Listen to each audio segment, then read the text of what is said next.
Well, my friends, it is the Reds marching on. It is the Reds marching on to another round in the Champions League. We will be facing, obviously, a very, very tough opponent next round. But it is a little bit of a breath of fresh air to have this result end up the way it did. So close to, yeah, right in between my score picked and obviously JK's score of 5-0. Thought he was going to get it, but still the same. Some big results. I mean, Tottenham ended up winning 3-2 today, but they still get knocked out of the Champions League. 4-1, Bayern Munich moves on as well. And Barcelona 7-2 earlier on today. So, out of all the teams that continue to push on, it ends up being just two Premier League teams that get to pursue Champions League glory, and that would be us and Arsenal.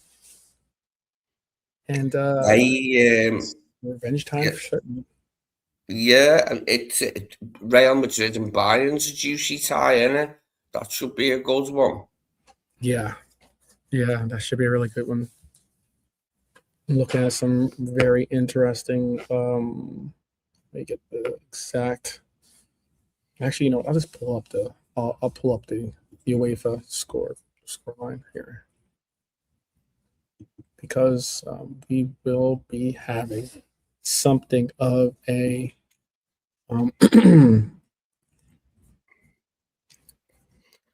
I'm expecting Spurs after the draw at Anfield and victory tonight to get a lift from that and stay up. The cutting is fine. Certainly something to leave Champions League with their heads held high somewhat. They made an effort. It's a shame that, you know, their first leg they played so miserable in.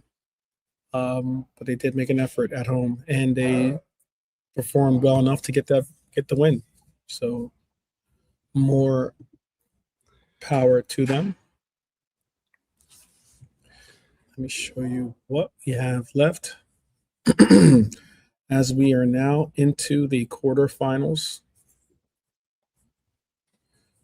Wow, it is pretty wild that it is down to just 8 teams. Just 8 teams remain. Just 8 teams. Let me show you what we have left. I'm wondering where all of our trolls are. We had plenty of trolls when we lost, but isn't it funny how there's no trolls when you win? No. No You'll trolls. see sight no light off them when we win, will you? Nope, they're like cockroaches. When you win, it's like the light. They see the light and they run for it. This is where we're at, people. This is where we are at. We're looking at PSG. This game is going to be held on April 7th. So we have a little bit of time before, about a little bit over, close to a month, a little bit less than a month away before our first. A little bit less. Best part of a month to try and get our form in order. Yeah. About 3 weeks away from PSG. And what's good about it is that I believe we will be the home team in that one too. So that's good to hear as well, meaning we will have Anfield to go back to in the second leg. Well, we had that last time and it didn't work out, but it was penalties. Look, they're playing so well that my approach to the PSG game as a Liverpool fan, my first order of business, like in what I want, is for us not to be embarrassed the way Chelsea were, to keep the scoreline down. Second order of business is to try and be in the tie as long as we can. And then obviously last on the list would be to try and advance from the side. But the first thing is we've got to not be embarrassed like Chelsea were. Yeah. Well, we weren't embarrassed. That's certainly true. It for a little while felt like a game that we were just going to let slip through our hands. To be honest with you, let's be completely honest. Missed opportunities. Salah had a absolute giveaway. He had like a cherry of an opportunity when the defender gifted him the ball. Not missed it. The goalkeeper made a save. And then obviously Thomas Busla gets fouled in the box, and it was a foul. And he ends up giving a penalty to Mohamed Salah. And he ends up missing the penalty shot. And then of all the things, Salah scores on a very Salah-esque goal. Now, his goal that he scored on was more like the goal that we've seen him score. He had an assist on the game too, so it was a good, decent game for him. I'd say a decent game. A decent game. He was involved. It's just I don't know what it is with Salah's confidence just yet, but hopefully that makes a difference in it. He did leave the pitch early, so I'm interested to see what that was about. Hopefully, it's nothing concerning. But again, we are live and direct here. Lee Wizkid, Red Armchair Supporter, Hi Lord, Jimmy. Got Lee in the chat with you guys as well, even though he's on the panel. Got Scouse Adam in the house. Big up, big up. Hi Lord in the house as well. And everyone else that is joining us, big up to every one of you. 4-0. 4-0. I was happy for Mo because he didn't give in after missing the pen and missing that other sitter, like where one of their players passed it back and he couldn't finish. I was pleased for him to get the goal, and I was pleased that it was one of his specialities, like a left foot shot that no keeper in the world's going to save. So there was a certain amount of redemption in it for him tonight. He bucked up, didn't he? Like, after a bit, like, and that, and, just didn't take it lying down, that he'd missed a couple of chances. And it was great to see. I felt we could have went on and scored more if we'd have went on at full throttle, but we took our foot off the gas a bit while still creating some chances, to, I mean, the so-called foul, Virgil, I mean, he never jumped into the keeper. He jumped up in front of the keeper. The keeper, like, swiped his arm at it, hit him on the neck and, like, the shoulder, and then fell over. And the ref, I mean, he'd done that a few times, that there goalie, like, but that one was that was a poor call. That ref, you'd think they would have known some of the decisions he gave tonight, some of the fouls on them. Yeah, that was a poor call. Very poor call. I think the referee knew that JK had predicted 5-0, and he was trying to make sure that that didn't happen. So it is what it is. But that was a poor call. That was a very poor call. It literally and I'm surprised. I'm actually surprised that that VAR didn't tell the referee to take a look at it. He got it wrong. You'd have thought. I'm sure if he'd have seen that, he'd have went, no way I can give that. That's up to them, isn't it? It's so bloody obvious. But they don't like to do it, do they? Like, not clear and obvious. Like Rodri's handball at Goodison that wasn't clear and obvious to Paul Tierney and cost us the title. Exactly. It was great to hear. I mean, I'll tell you this, for those people that said that Anfield's been a library lately, it wasn't tonight. It wasn't tonight. It was absolutely lively. I think what's wild about it is, like, of course, yes, we have some of the most resilient and some of the most persistent fans when it comes to supporting our boys and trying to will them on to greater and better things on the pitch. But like any human being in the world, it's tough sometimes to muster up the same vigor when you're losing or when you're performing or you're giving off the performances. Not even that you're losing, more so when you're giving off the performances that we've seen this team perform on that pitch. And finally, you got to see some. We saw Liverpool press today, active. I mean, full on pressing. Very, very insightful to see. You saw an enormous amount of shots being peppering the goalkeeper with shots left and right. The intensity was top notch, and yes, despite the fact that there were some I wouldn't call, I guess you can call them setbacks with some of the occurrences that you just spoke on and I spoke on too. There was still that muster, you know. Let's not get it twisted. Galatasaray took a page out of Atletico Madrid's book and was trying their best to play slow ball.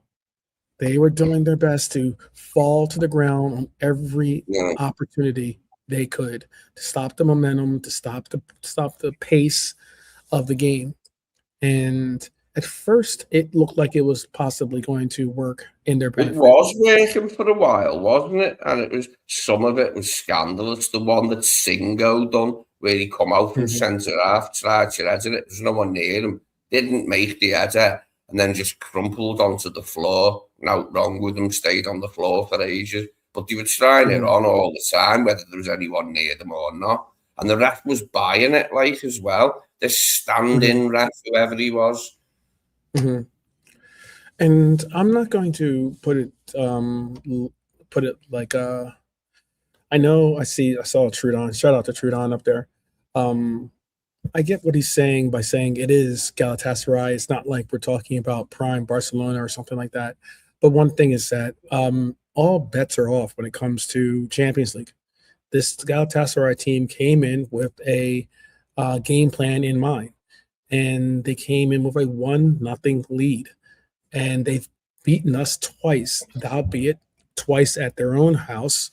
Now it was for us. It was for us to pick up and prove. And considering we've lost to some teams at Anfield, teams we shouldn't have lost to, Galatasaray could have easily been another name in that list. So I got to give props to our team that they stepped it up and they did what they're expected to do, which is beat Galatasaray, and I mean beat them badly. That's my point. And that's what you got from this. You got a team that looked like we absolutely destroyed them, and it could have and should have been more than 4-0. Let's be honest. It should have and could have been. It could have and should have been more than 4-0. Let's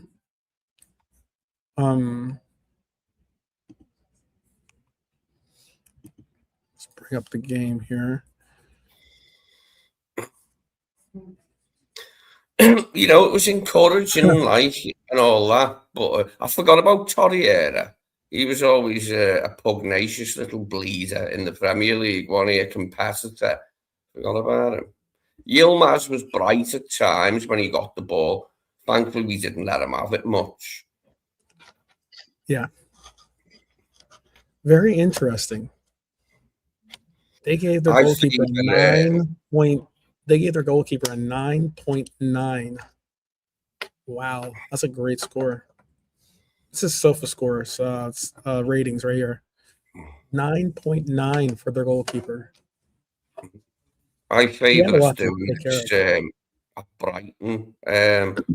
Not playing Gakpo. I'm playing Wirtz and Szoboszlai with Salah and Ekatike. I think that's the best thing to do at Brighton because they're a decent team. They like to play football. We'll have 4 in the middle and try and do what we did tonight. Obviously, we won't be able to do what we did tonight to them. Brighton's a totally different kettle of fish. No, I think they took Frimpong off because of just for those reasons you just mentioned.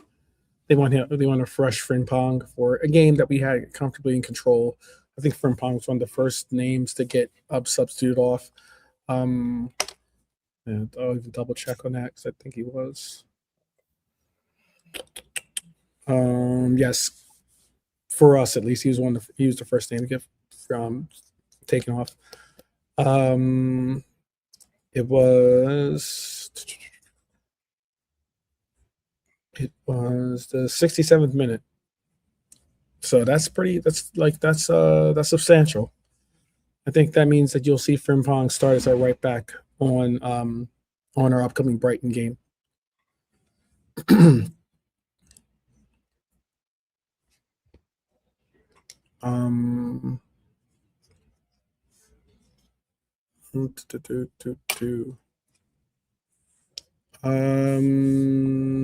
Hyler is saying that what you see as a formation on SofaScore display is just way out of proportion. I told you, Salah was going to play central. I said we are going to play some form of like a 4-4-2 or something like that. I told you that was my call, and before you can roll back the tape on the Red Rolls call, and when you looked at the lineup that we saw without any, we sat there for 10, 15 minutes just wondering what and where players going to play. Salah was going to be central in this. Now, I understand that he didn't necessarily play on the left side, but he was central enough that Ekitike and Salah would often be flip-flopping depending on which side of the ball they were on and who was there first. That's what you had. And what was unique about it is that we had McAllister playing a very central. They didn't have really much of a pivot. We had McAllister very, very central in this in the midfield, and you saw Verts and Dom on those wings providing a little bit coverage on the right and the left, and then Kirkes and Frimpong providing the width by bombing forward immensely, going forward.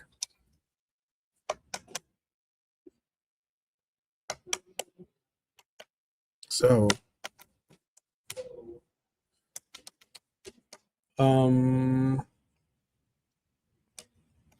Salah surely didn't play on the left. No, he did not. He didn't play on the left per se, but he was central enough that there were times that Ekitike was on the right side when he received the ball. But he wasn't there because of. He was there in the sense of like filling in for the space. So, but I understand what you're saying, Hylor. I understand. Record breaker for Mo. We know how Mo loves a milestone. He becomes the highest scoring African player in the Champions League history.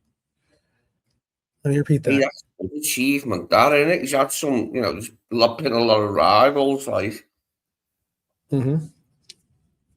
Mohamed Salah has just become the highest scoring African player in the history of Champions League. He'll enjoy that one, like, only on a personal level, I would imagine. As a point of pride, like. So that's a good one for him. Yeah, he definitely should stay in the team for Brighton, like, and so should the rest of them, basically.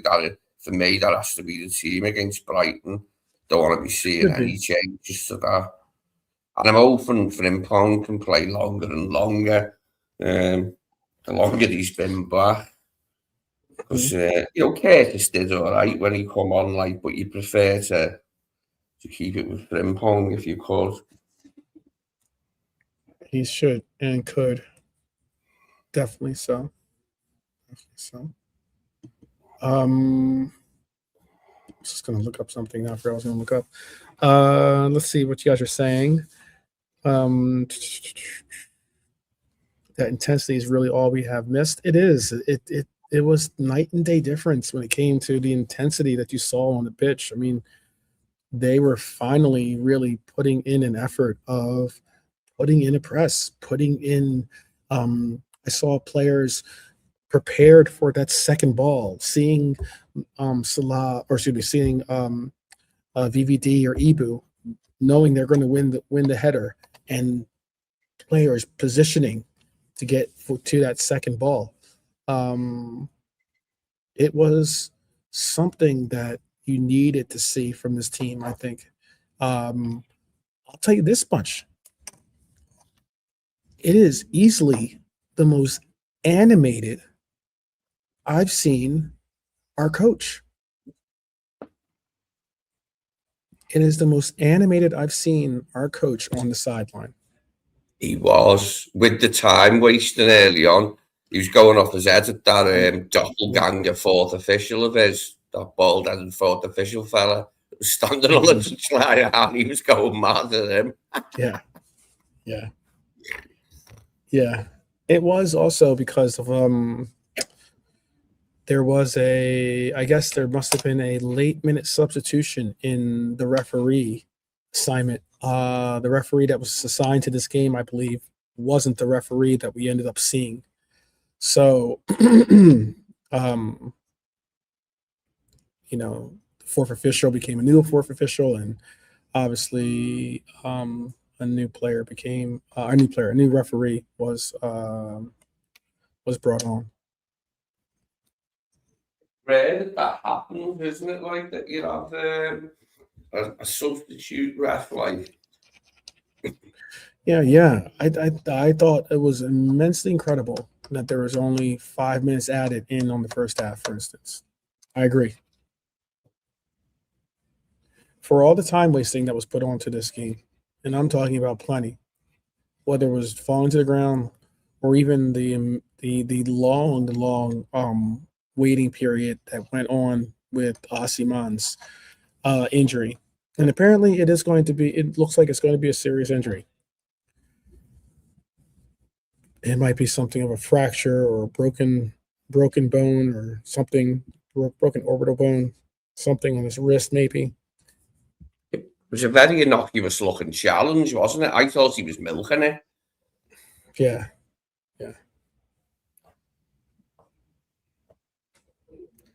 Goes to show you can be wrong sometimes. That's the problem these days with that much like fakery and artifice from the players. You never know when someone's genuinely hurt with something like that. Because let's be honest, it was innocuous, wasn't it? It didn't look like anything of substance happened to him there. Yeah. Agreed.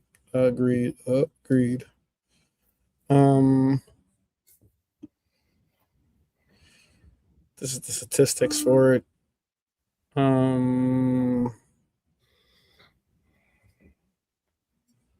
Quite a bit of shots to go through.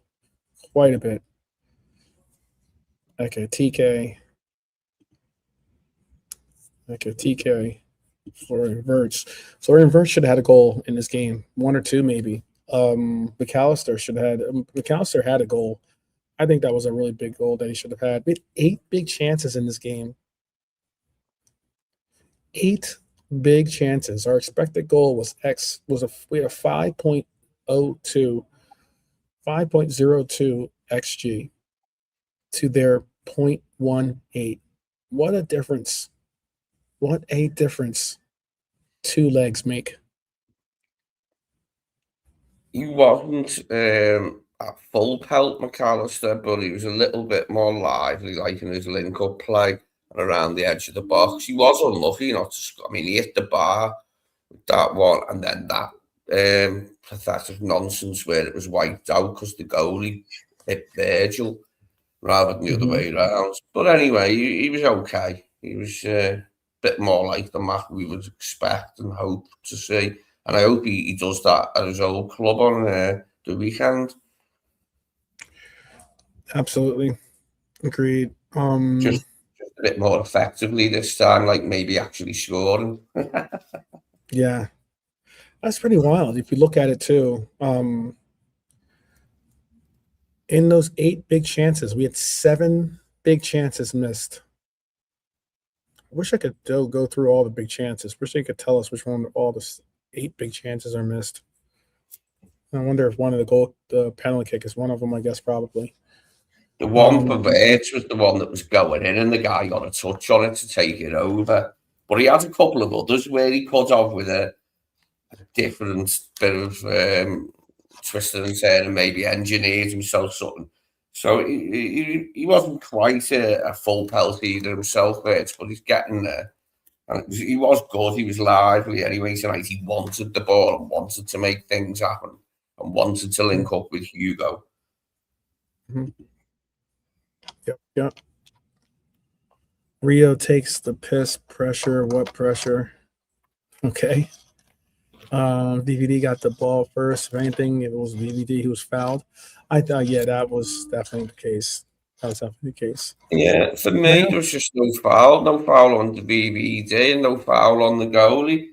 The goalie tried to get it, it wasn't positioned well enough, and then just fell to the floor when he couldn't get it, and the ref bought it. I mean, he did that too often tonight. The ref bought their tomfoolery, and it was a bit annoying at times. I felt he was a bit of a junior ref at times. Yeah. Obviously, Thomas Basilai gets a high rating in this game. He had quite a good game. Quite a good game. I think you're underrating McAllister. I thought McAllister had a solid game, and on top of that, not only did he have a solid game, he was the one that orchestrated that first engineered free kick that got us the one that knotted us up, that brought us the equalizer. That was a well thought out play, and it had to be properly executed because it's not easy to get that pass off, to be honest with you. Do you know what? We need everyone to play well, but McAllister, it's just the percentages that he's off his top game. When he is more like his top game, we get a better performance from the whole team because he is important in the midfield, but it's when he's a full pelt, and we just haven't seen that yet this season. But he showed signs of his old self tonight, I thought. At the ring. I want to look at let me see what his passing was at. What was unique about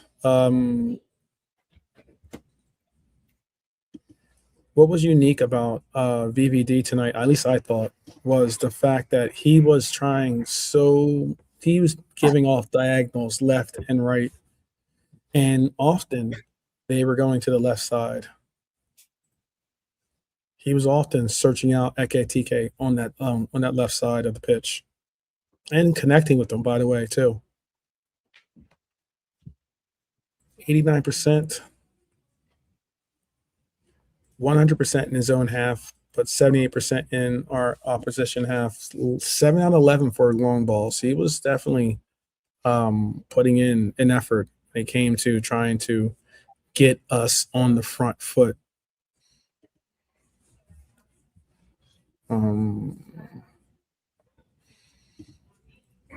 Excellent performances. Some minutes for, obviously, Federico Chiesa gets a 89th minute entrance into this game. I don't understand why Arne even tells Chiesa's probably man, do I have to go out there and get dirty? We were already up for nothing. Well, I suppose getting on's better than nothing. He has a couple of where he got plays it across the box.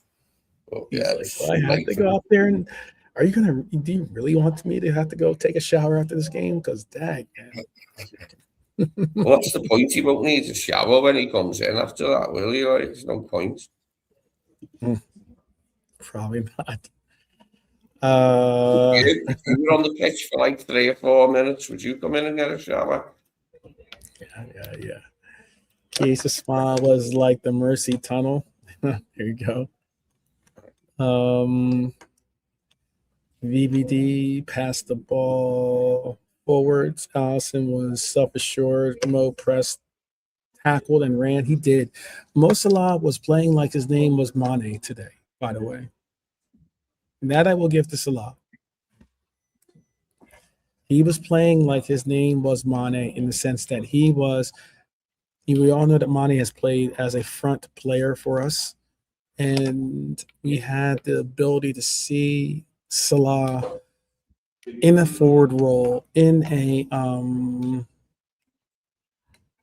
forward role, and in a position of playing as a focal point to get shots off. He started to, I would say, expand his game by starting to be a distributor of the ball, which is all I really wanted to see him become this season. Is become an assist magnet. Of course, get your goals if you can, but I just want to see you pass. I want to see you be one of the top assist getters in the league for our players. It will do nothing but only accent your legend and legacy with this team, I think. But it was good to see. It was good to see. He was actually running back, tracking back and putting in challenges and the likes. So that was very, very good to see. We traveled to Brighton, so it's not going to be an easy one. We don't have an easy one lined up for us. We will be going to Brighton, and we know that the Amex is not an easy place to play. Had good performances down there and not won games against them in recent years. So we're going to have to be on our mettle, like to try and get the win. Because we need to win, don't we? After the Spurs, it's all very well saying let's not get beat, but do you know what I mean? How long can we rely on Chelsea to lose games? Mm-hmm. Yeah. Let's see. In the last 1, 2, not going to count the League Cup. Let's go 1, 2, 3, 4, 5. Last 5 games, we have won 1, draw 1, lost 1, and won 1. So we're two games won, 2 games lost, 1 game drawn at the Amex. So that's not including the FA Cup or League Cup that we had there, where FA Cup we got beat by them in 2023, and the League Cup game we won 3-2 against them.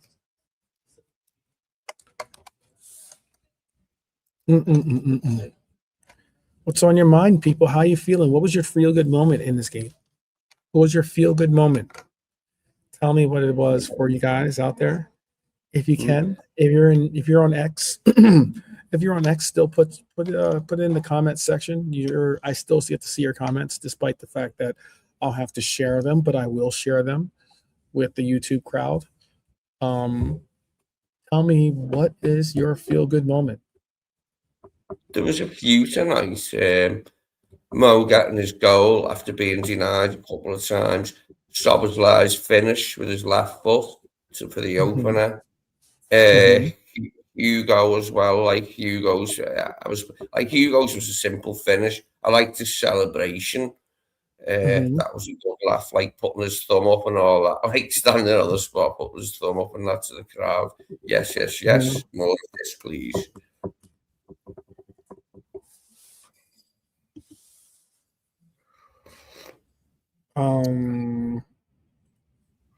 The goal rush of the second half. I had a feeling that we were going to have a goal rush. And it was 1-0. I was like, watch JK get his 4 goals here. I was like, he's going to get his season. They're going to this all of a sudden do a JK surge. Well, by our recent standards, 4 is a lot. It is something of a goal glove. And the fact that we could have doubled that tally easily had we finished better, needs mentioning. But what also needs mentioning is, yes, Galatasaray, they're not a bad team. It was the last 30, sorry, the last stop. 16. No, stop. Let's not remember. Bad teams don't make it to the No, round of 16 exactly. of the No, Champions what League. I'm going to say is about them is at home, the different, their record in England is atrocious. I mean, really atrocious. Like, they have a good record at home against English clubs, I believe, but in England, it's atrocious. Like, and I knew that if we put them under the cosh like we did, that they would, get twitchy. And that's what the time wasting was doing me head in early on, because we were trying to get up ahead of steam, and I expected them to do that, and they did do that, and it's fair enough. It's just that the ref bought a few too many fake ones for me in the early stages, but we got through that, like, and then managed to blow them away, like, once we found our feet. That we did. So I've seen some of your feel-good moments. I'm trying to think of what my feel-good moment was. My feel-good moment.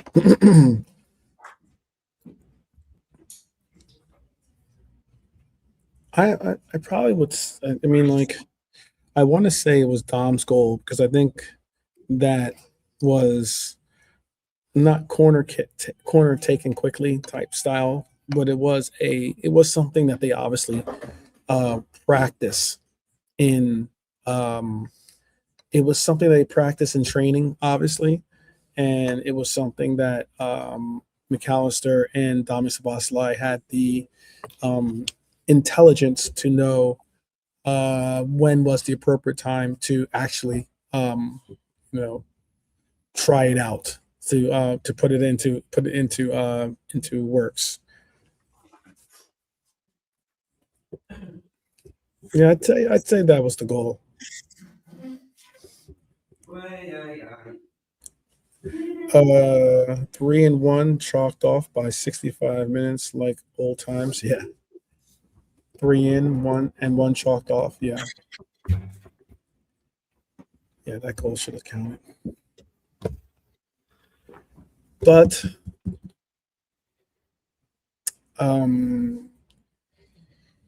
the first one I can understand. The first one that they overruled, I can understand. That one, I can understand them taking it away. When McAllister bumped the goalkeeper, and the goalkeeper acted like he got, hit by a Mack truck.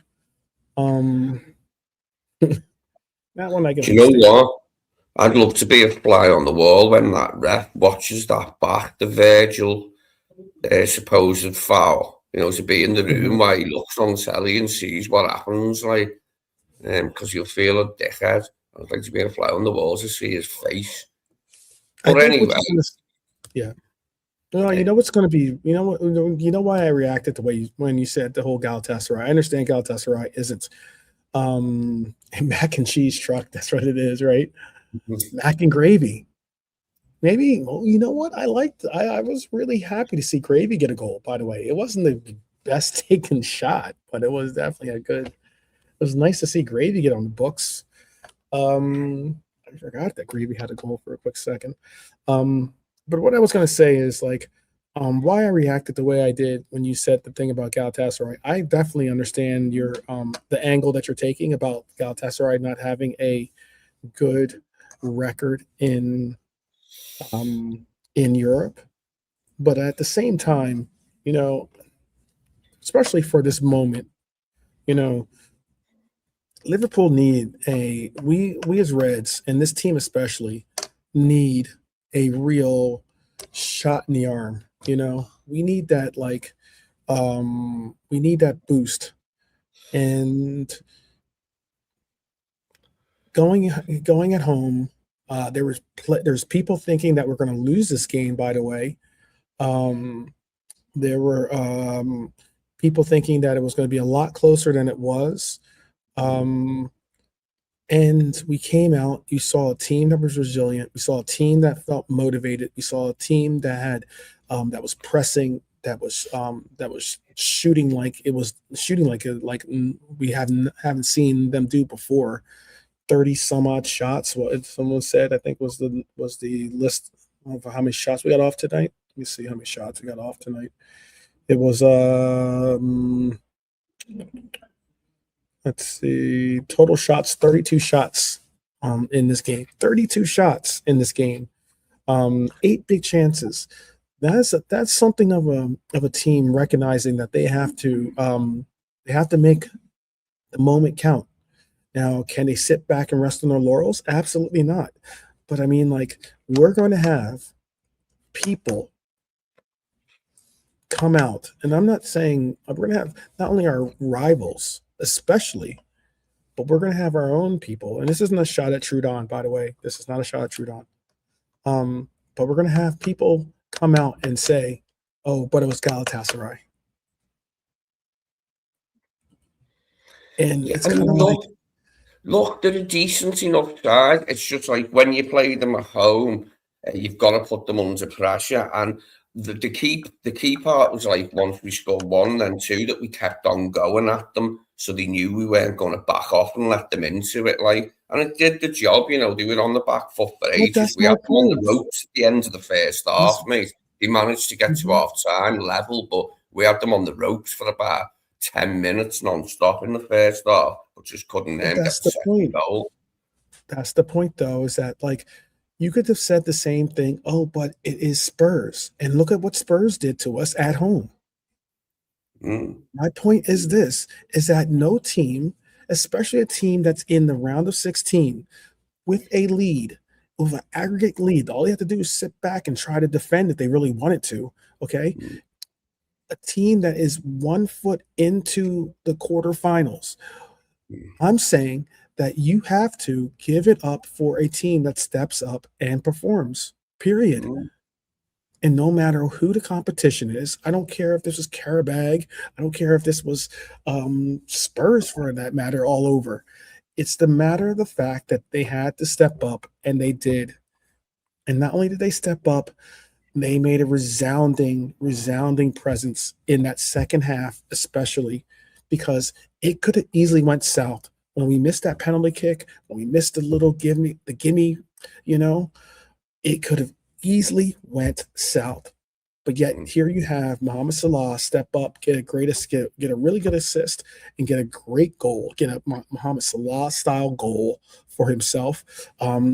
That's kind of for me, that's the kind of tail of the tape when it comes to this team needed to step up, and they did.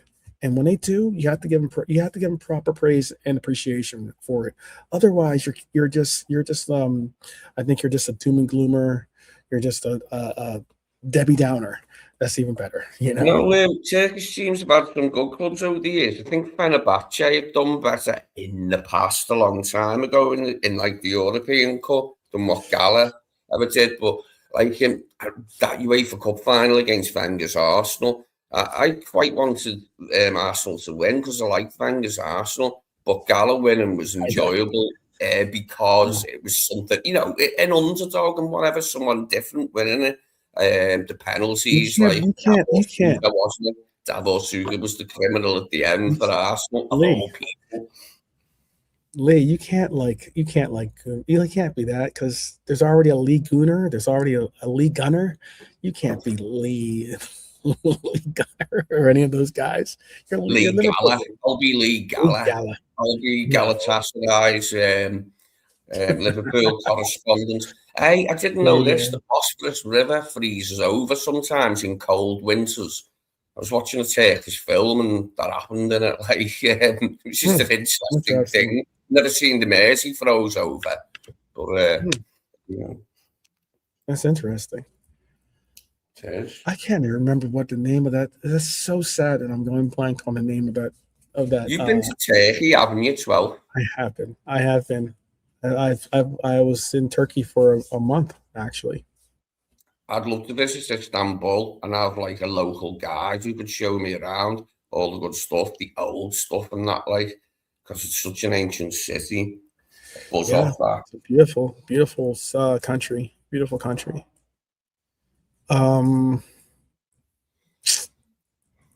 Beautiful country. Yeah. You make quite good films as well. It wasn't a horror film I was watching with the frozen Bosphorus. That was just a human interest story about a young man from the countryside in Turkey who went to live with his uncle in Istanbul and work, but he had no friends in Istanbul, and his uncle was like a different generation to him, so he just mooched around like doing nothing. He was standing by the river when it froze over. Lee, you're getting some good nicknames here. And then there's this one too. That was a good one too. Scouse Gunner. There was one other thing that was about Turkey, but I can't think of what I'm talking about. There's a television series I used to watch that was like a Turkish television series. I saw 3 films for a Film 4 series, and like there's only one with the title in English, Once Upon a Time in Anatolia, which was like a supernatural tale, like featuring the police. But the other one, horror one, was dead strange. It had this weird dwarf in it in this basement, and there was like human sacrifice. It was off its head. But like obviously the name was just in Turkish, so I can't remember it. It was a cracking film. It was dead weird. Let me see if I can remember what it was.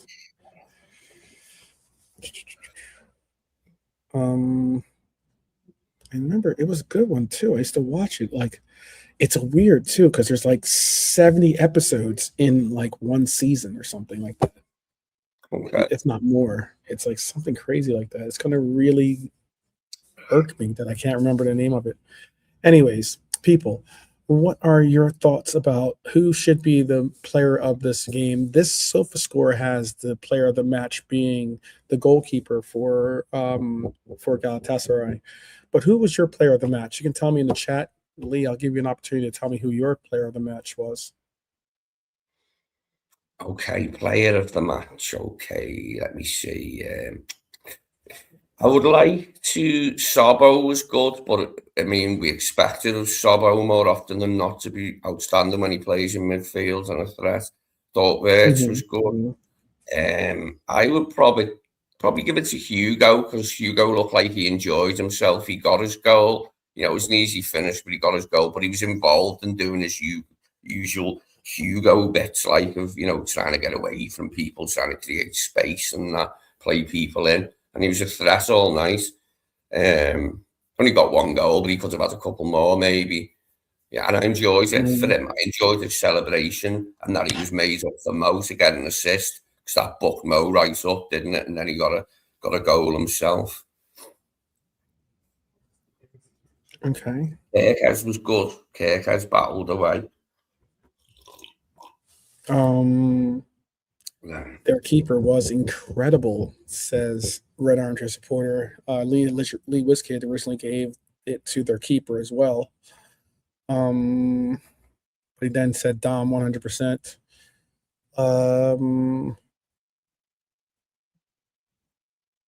Who else? I hit up my friend Cal from Coppish in the middle of a cheeky comment, but about at halftime I was like, I bet you that Hissam thinks that Mohamed Salah is having a better game than BBD currently. But I'll be transparent as always and say maybe I'll give my player of the match to Mohamed Salah. Maybe I'll do that. Is that asking too much, or is that going too far? JK's in the house. Merely the prophet be. The prophet be JK. The Turkey expert, 12th has only been there once. I'm assuming you've been there a number of times, JK. Oh yeah. I've been a few times. Nice people. But they won't be happy today. Like for me, when that game started, I just felt like since yesterday we're gonna smash these, and hence why I said 5-0. I was watching the game today. I was thinking, bloody hell, I should have said more. 6-7, you know.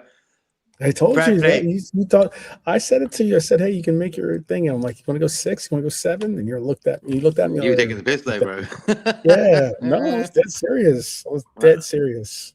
Yeah, but all in all, that was the first time I've seen an Arne Slot team fight for him, like fight for the badge. It was just like the energy there. Every player put a shift in today. Yeah. Mm-hmm. And at the end of the day, we got a game on Saturday. Would I like to see the same energy again? Of course. But I'm taking it step by step, bro. And when you look at the draw now, we've got Paris, and then we've got the winners out of Real Madrid and Bayern Munich in the semi-finals. So the path is It's not easy. It is not It's not easy. easy. It's not easy, but I remember in 2018 when we were in the semi v Roma, and the other one was Bayern Munich. Real Madrid. I said to my stepdad, I want to play Bayern Munich. And he went, why? He went, we can beat anyone. And we cut off. It's just that Bayern Munich didn't have Sergio Ramos in their team, like, so probably would have worked out better. I knew it was bloody right. Bayern Munich just don't lose European finals, mate. The last one they lost was to us 40 odd years ago in 81. That's how rarely do you lose one. Bless up by Red Armchair and Lee Wiskid. Well, actually, my missus, she got it right. She said 4-0 with a little prediction earlier. She's actually very good. Whenever I ask, bang, 3-0, 4-0. Like, it's always sort of bang on. You gotta tell your wife to put her scores in the mix, so she gets proper Saturday, prizes. all off the same. Yeah. But hey, look, definitely happy. I'm happy with the result, but I'm also happy with the showing of the team on how we played. Thing is, the amount of attempts we had, unbelievable. I couldn't. It's the first time I've seen an Arne Slot team play like a Jurgen Klopp sort of team. Mm-hmm. You know, control the game, but it was attacking with that control, not just defending and controlling the game. You know what I mean? I think the whole team just played sound. I realised they've sort of felt the heat after the Tottenham game, and then booze at the end maybe was the kick up the arse they needed. So it was a top display after what happened against Tottenham. See that? Look, Tottenham beat Atletico Madrid today. They're out, but they beat them. So it looks like they might have turned the corner. Did I not call that? I think you did. Did I not say? I said originally that they were going to win, and then today I was like, maybe they'll end up drawing. But I said that they're going to get a result in that. Well, I never fancied them for relegation, but their current form compared to the others who are candidates for relegation is the worst. But to get a draw at Anfield and then to get a win against Atletico, that should ostensibly buck them up and help them survive. I mean, surely they should, what they've got, the players that they've got. It could happen. They've got a relegation battle on Sunday against Forest. Right. Well, I want Forest to go down out of these because, like, they're the ones with it's their ground that we have problem winning, not Spurs or West Ham. Yeah, so let's get rid of them, innit, bro? After they beat us twice in 2 seasons, and if I had to choose a team to go down, it would be them anyway, not West Ham.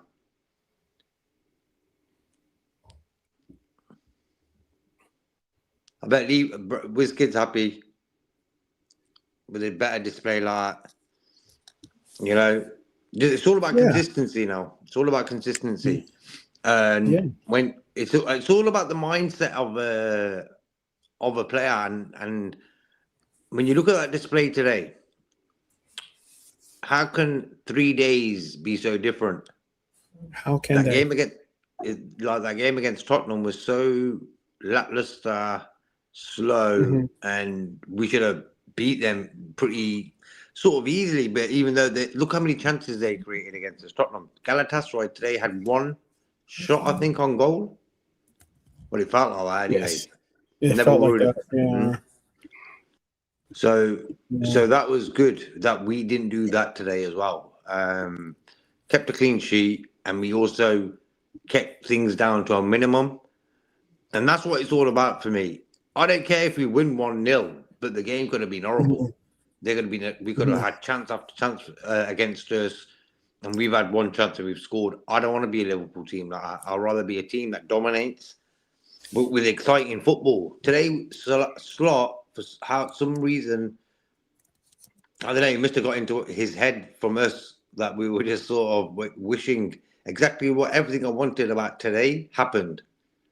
You know, Lee, WizKid, Red Armchair, you as well. We were all like, we need this today. You know what I mean? And we got it. Yeah. Feels We got good, it. bro. Yep. Feels good. That's Got what me. that's like, yeah. Go ahead, Lee.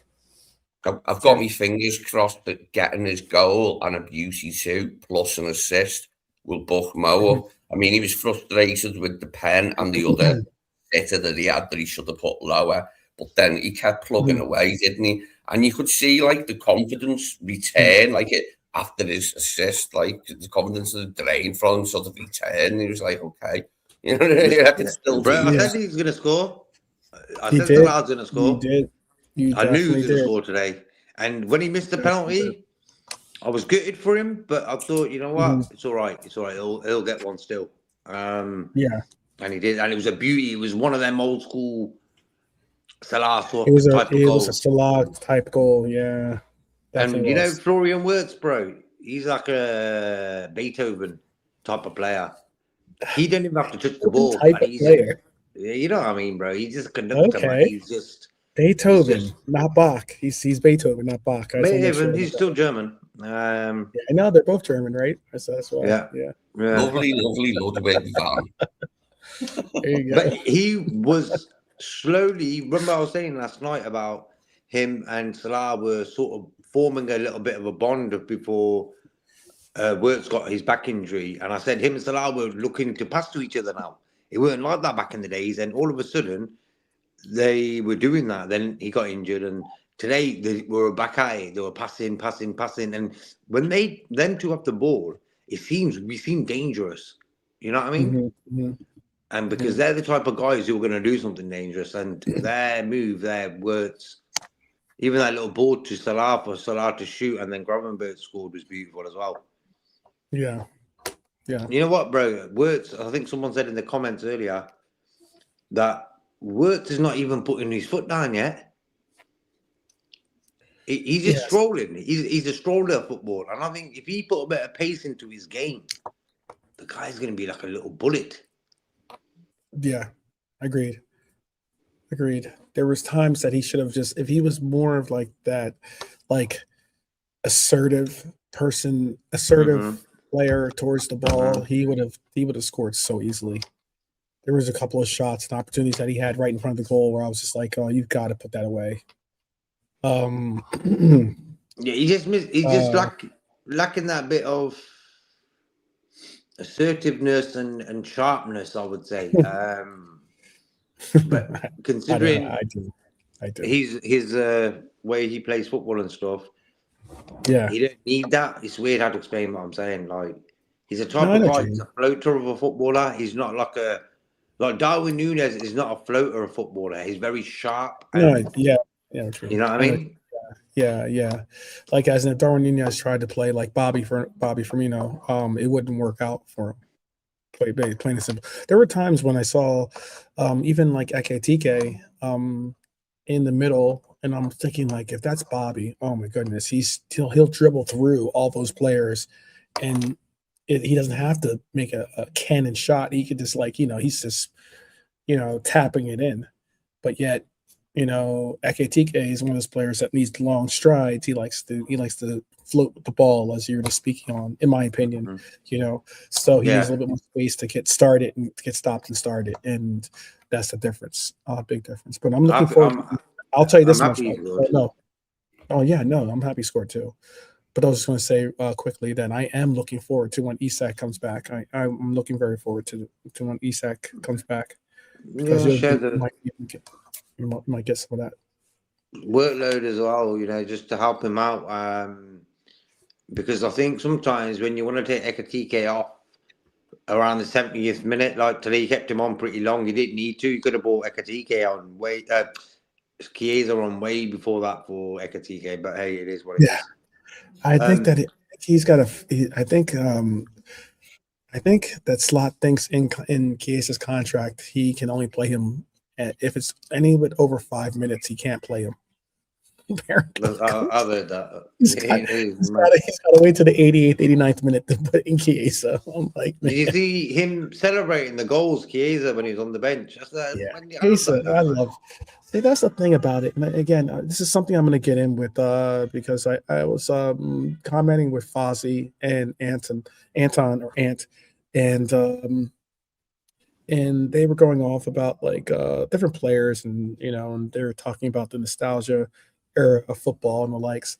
But we're going to have a conversation. We're going to definitely have apparently he's going to put together a show about Cody that features on Cody and features on players on our team that have similar like lackluster traits in his opinion and Ant's opinion as well. And I was the only reason I'm bringing this up right now is because like realistically, there are players on this team that I think no, they're not world class, but they are still contributors to a team.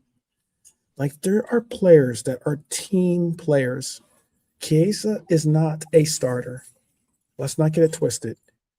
With all the talent on this team, I would not say that Chiesa should be a starter if you're looking at names on paper.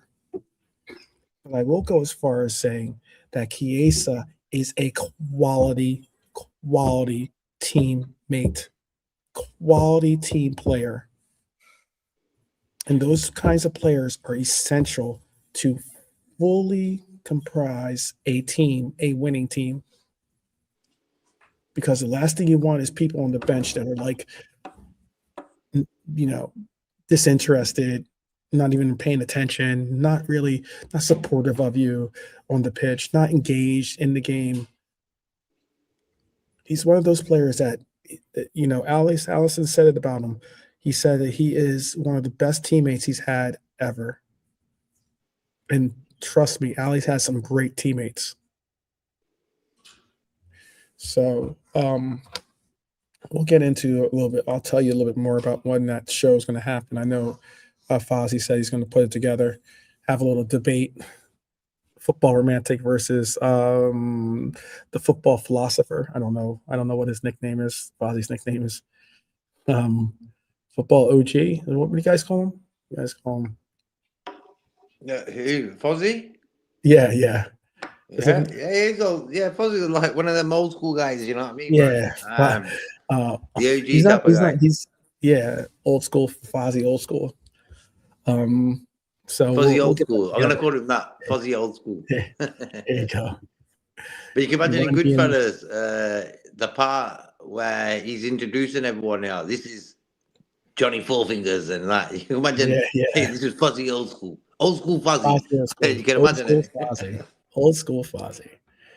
But Fozzie, he's a very passionate Liverpool fan, and I see it in the way he talks and stuff. You could tell that he means it, and it's good to see that in certain content creators. Quasi, another one. Quasi and Quasi. They're Ozzy all, as well. They're all, Quasi. They're all people that like you can tell they're that it hits different for them.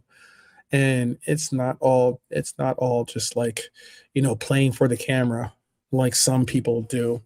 It is really about their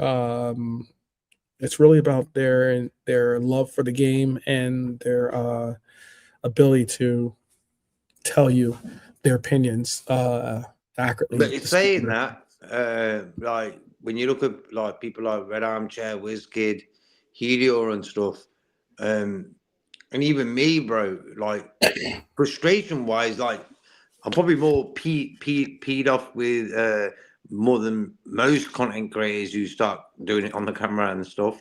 But the thing is, like, I don't want to be doing that 24/7s, always fucking moaning about it. It's like I don't want football to be annoying. You know what I mean? Yeah, Football's no, a thing you've got to enjoy. So I respect these guys who do support smaller teams who will never ever see any success ever. So fair play to these type of fans, bro. You know what I mean? yeah. Fair type. There's all types of there's all types of supporters. Whichever type of supporter it is, embrace it and make it yours. That's how I see it. I did put in. You should ask your wife. Where did I put it? I put it in here. Ask her if she's ever seen That drama you were saying, yeah? Yeah, I just put it in the chat. I'll put it in again. Hold on. Yeah, Turkish and Indian dramas are sort of similar. Yeah, there was talking before to them this is the about name of it. it. Mm-hmm. This is the year it came out in 2014. It's like a historical drama, but it's not like a documentary or something. It's an actual like, series. Mm-hmm. 5 seasons, but I mean, let me tell you this. The episodes are like hour-long episodes or something like that. Mm-hmm. And like the first season, I remember I was going through the first season and I got to like episode 20 and I'm like, oh, okay. I like it. I'm into it. I'm like into it. I'm like episode 21.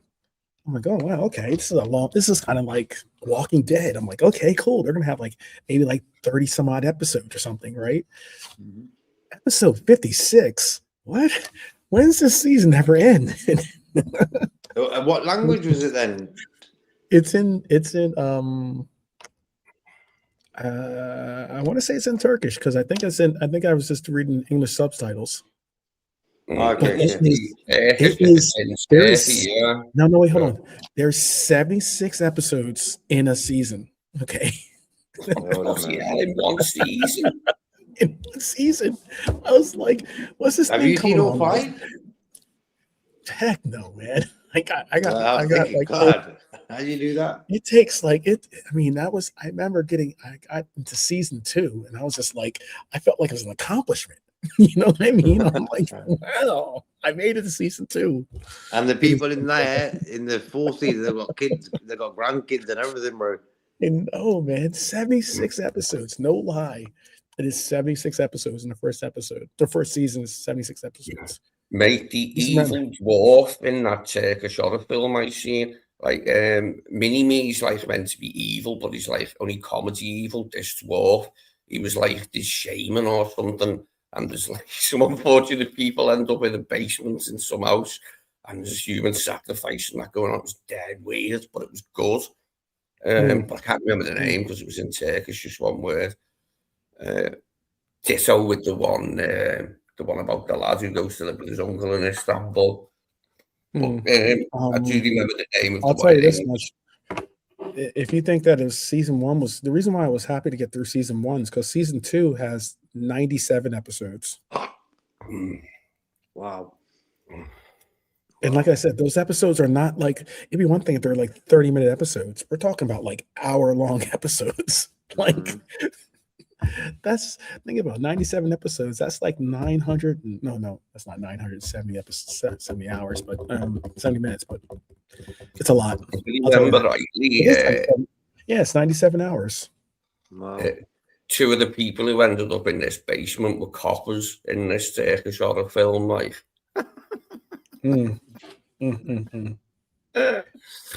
Jeez. Yeah, this is something. 91 I was sort of disappointed in 91 episodes. Galatasaray, I think. Yeah, I was expecting a bit more from them. But fair play that Barrish lad, he was trying. But they kept on getting injured, didn't they? Yeah. And them not having fans there probably paid dividends as well. It did. And I'll tell you this. I think the Osimhen injury hit harder than maybe they want to let on to, because that injury when he got it first, Lee and I were watching it together at first, at least the first half. We tried to watch it together.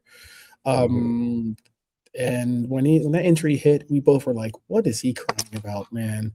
Like, you really couldn't see it. And then when you saw it on the replay, I did see what happened was Ibu's knee hit his wrist like right here, like right in, oh, you can't really see it there, but like in this region, right? Mhm. And you saw his hand is like, you saw it just like really flop violently to where maybe there's a fracture or a broken bone or something like that. I'll tell you what really kind of upset or annoyed me though is that the fact that no one really went over and did the old like, hey, let me pull him up, or let me get you up off the ground or something like that. They were asking him to, it's a hand injury, my guy. It's not like you can't get up. 5 minutes at the end of the first half was like Do you feel the what I'm least saying, we could have. The thing with the Ottoman thing, right, because there'd already been some fakery, I didn't believe him because the challenge did look innocuous, unless my eyes deceived me. It did not look like he got properly hurt there. And I thought, a tiny bit of a sore thing, like, but, get up. But it was quite bad. I mean, he carries on for a while, didn't he? But it obviously so it just goes to show you, though, sometimes nothing challenges that look like nothing, can be serious for players, like. It was just like I thought the ref let it go on too long. Like we got time added on at the end, but he was letting the stoppages go on too long, and that was working for them early doors. And I think he got for me it was 5-0 today, because that goal by McAllister should have stood. Come on, but Van Dijk didn't hit that goal. Van Dijk didn't do nothing actually. And they just allowed that goal. So it should have been 5-0, bro. I just remember that. Yeah. The main Turkish manager I remember was Fatih Terim. Remember him, Fatih Terim. Like what I'll say about the Turkish teams in Europe and the national side over the years, they've always got good, skillful. They're always a good, skillful side with plenty of ability. But it's the mentality thing that lets them down. Like, and there's so many countries, like England amongst them. In world football, like that, just haven't got the mentality thing, and that's what stops them because they've got some cracking players and have done for a long time. Like I really liked Emre Belözoğlu, I think he was called, the little fella with the left foot for Inter. He was 10 goals in. He was so sticky. A beautiful player to watch. Well, once again, we'll have PSG as our team that we're going to be facing. Tell me real quick, too soon to be talking about it, but all the same, because there's a couple of weeks before we get there, so who knows what our form will be, who knows who will be available for us, but all the same, and the same for them. What is your feelings about this PSG matchup? Or do you think we have a chance? Do you think do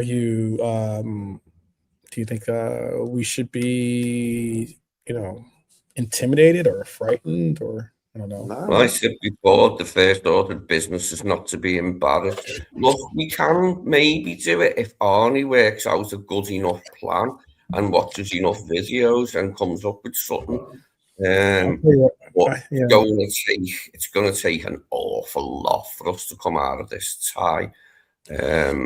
Two-legged tie against a team that's starting to click through the gears now. They mightn't have been great early in the season, but they're clicking through the gears now. And they made Chelsea look very good. Poor. Like for me, what Lee Wiskett says, revenge, because tonight's game was one of them ones as well, because we played Galatasaray twice. We lost twice, and I said third time lucky, and it was a good third time lucky, 4-0, come on. So that revenge was sorted. This one's even bigger, and I think it sort of ruined our season last season, that PSG second leg result. You know what I mean, bro? Because we had the Newcastle game after. Games, they embarrassed a bit in Paris, but we've come out of it with a win, which was hilarious, really. Alisson was man of the match. I mean, Harvey, God bless him, he did his best to miss that, but it went in. But to win that game after being outclassed so glaringly was excellent.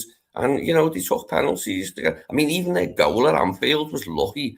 Just sliding in, Ibu, like, got it wrong, and it just fell for the guy. Like, weren't like they cut us open, but they can cut, I mean, look at the way they cut Chelsea open so much the other night.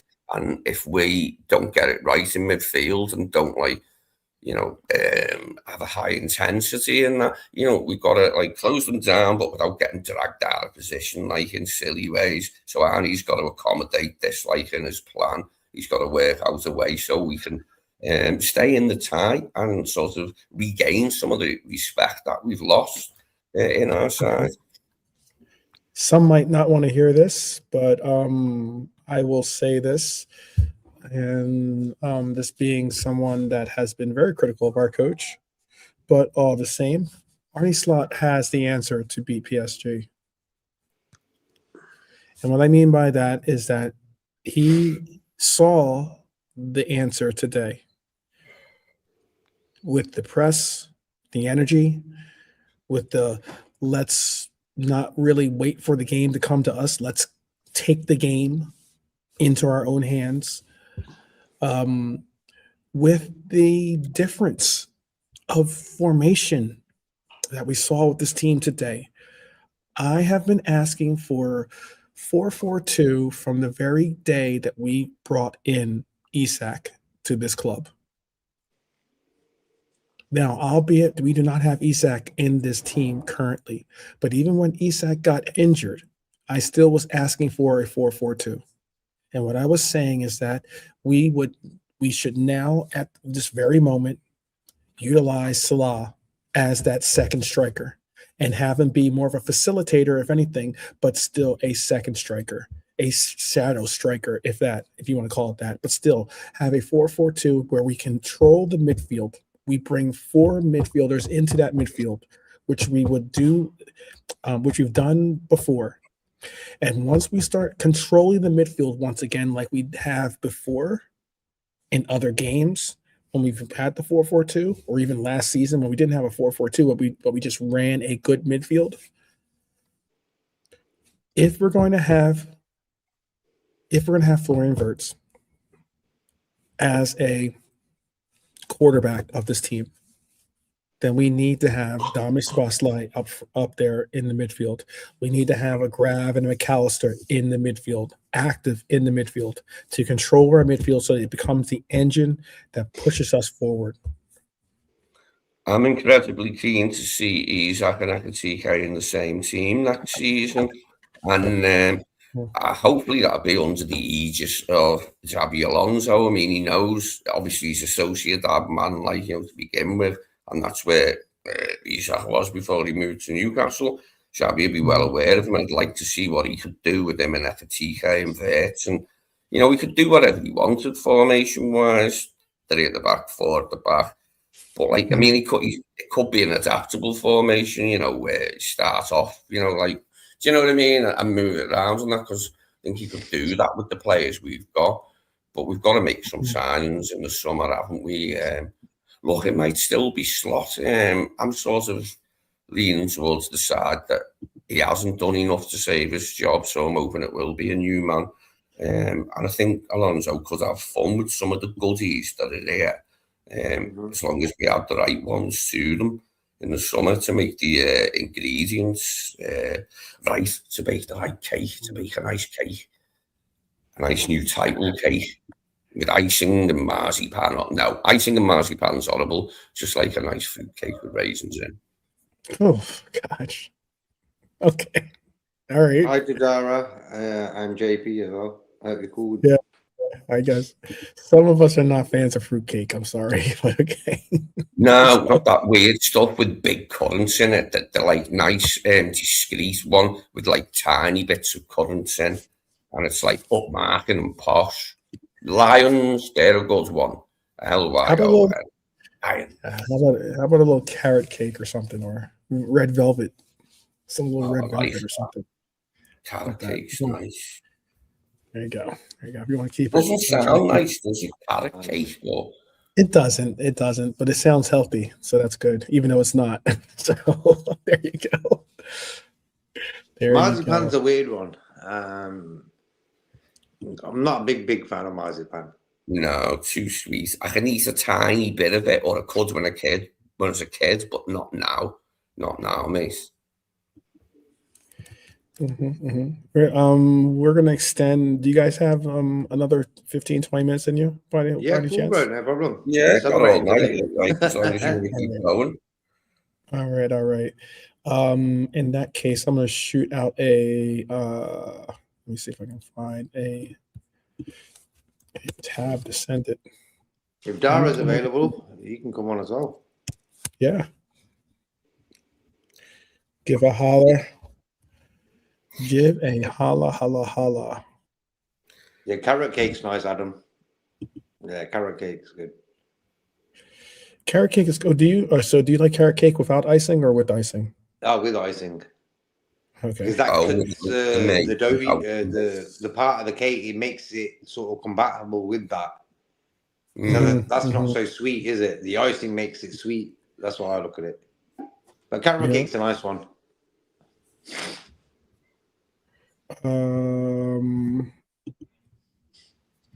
But I prefer dry cakes to creamy cakes, if you know what I mean. Yeah.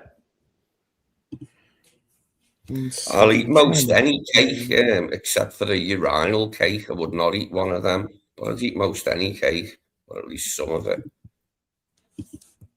But you can't beat lemon drizzle. Like lemon, for me, lemon cake is the ultimate cake for me. Lemon drizzle, probably my favorite out of all of them. Drizzle. Had one the other day, homemade. Shizzle.